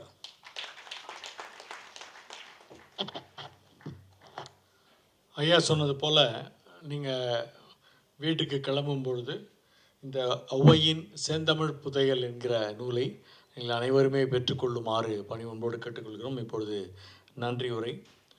இந்த நிகழ்ச்சியை வெகு சிறப்பாக தலைமை ஏற்று நடத்தி தந்திருக்கக்கூடிய மாண்புமிகு நிதியரசர் ஐயா சுரேஷ்குமார் அவர்களுக்கு எங்களுடைய நெஞ்சார்ந்த நன்றியை சமர்ப்பித்துக் கொள்கின்றோம். தன்னுடைய உடல் நிலையையும் பொருட்படுத்தாமல் இந்த விழா சிறப்பாக நடைபெற வேண்டும் என்று ஒவ்வொரு நிமிடமும் அதற்கான விஷயங்களை விசாரித்து கொண்டே இருந்து சற்று முன்தான் கிளம்பி சென்ற ஸ்ரீராம் பாரதி கலைக்கழகத்தினுடைய தலைவர் ஐயா சுந்தரேசன் அவர்களுக்கு எங்களுடைய நன்றி. எப்படி டாக்டர் விக்ரமன் அவர்கள், ஔவை நடராஜன் அவர்கள் இந்த விழாவை நடத்தி கொண்டிருந்தார்களோ அதில் சிறு மாற்றம் கூட இல்லாமல் மிகச் சிறப்பாக இந்த விழாவை வழிநடத்தி செல்லக்கூடிய முனைவர் ஔவை அருள் அவர்களுக்கு எங்களுடைய பணிவார்ந்த நன்றியை சமர்ப்பித்துக் கொள்கின்றோம். வெற்றி மேல் வெற்றி என்கிற அருமையான ஒரு சிறப்புரையை முனைவர் ஞானசம்பந்தன் அவர்கள் வழங்கி சென்றிருக்கின்றார்கள். ஒளிப்பதிவை நமது கலைமாமணி யோகா அவர்களுடைய பொற்கரங்கள், அவருடைய ஃபோட்டோவில் வந்து விழுந்தாலே அழகாக இல்லாத கூட அழகாக இருப்பாங்க, அந்த அளவுக்கு சிறப்பான ஒரு ஒளிப்படத்தை வழங்கியிருக்கின்றார்கள். இங்கே இணைய ஒளியும் நம்பி அவர்கள் வழங்கி கொண்டிருக்கின்றார்கள். நிகழ்ச்சி ஒருங்கிணைப்பை பொன்னேரி பிரதாப் அவர்கள் வழங்கினார்கள். ஊடக நண்பர்கள், நாளைக்கு தினமணி தினமலர்லாம் இது கண்டிப்பாக வரும்னு எதிர்பார்க்குறோம். அடுத்தாப்பில் கலைமகளில் கட்டாயமாக அடுத்த மாதம் வரும், அமுதசுரவியில் வரும். ஸோ அப்படிப்பட்ட ஊடக நண்பர்களுக்கு எங்களுடைய நன்றியை தெரிவித்துக் கொள்கின்றோம். திரளாக வந்து சிறப்பித்திருக்கக்கூடிய இலக்கிய சுவைஞர்கள், அறிஞர்கள், பேராசிரியர்கள் மற்றும் உங்கள் அனைவருக்குமே எங்களுடைய நன்றியை தெரிவித்துக் கொள்கின்றோம்.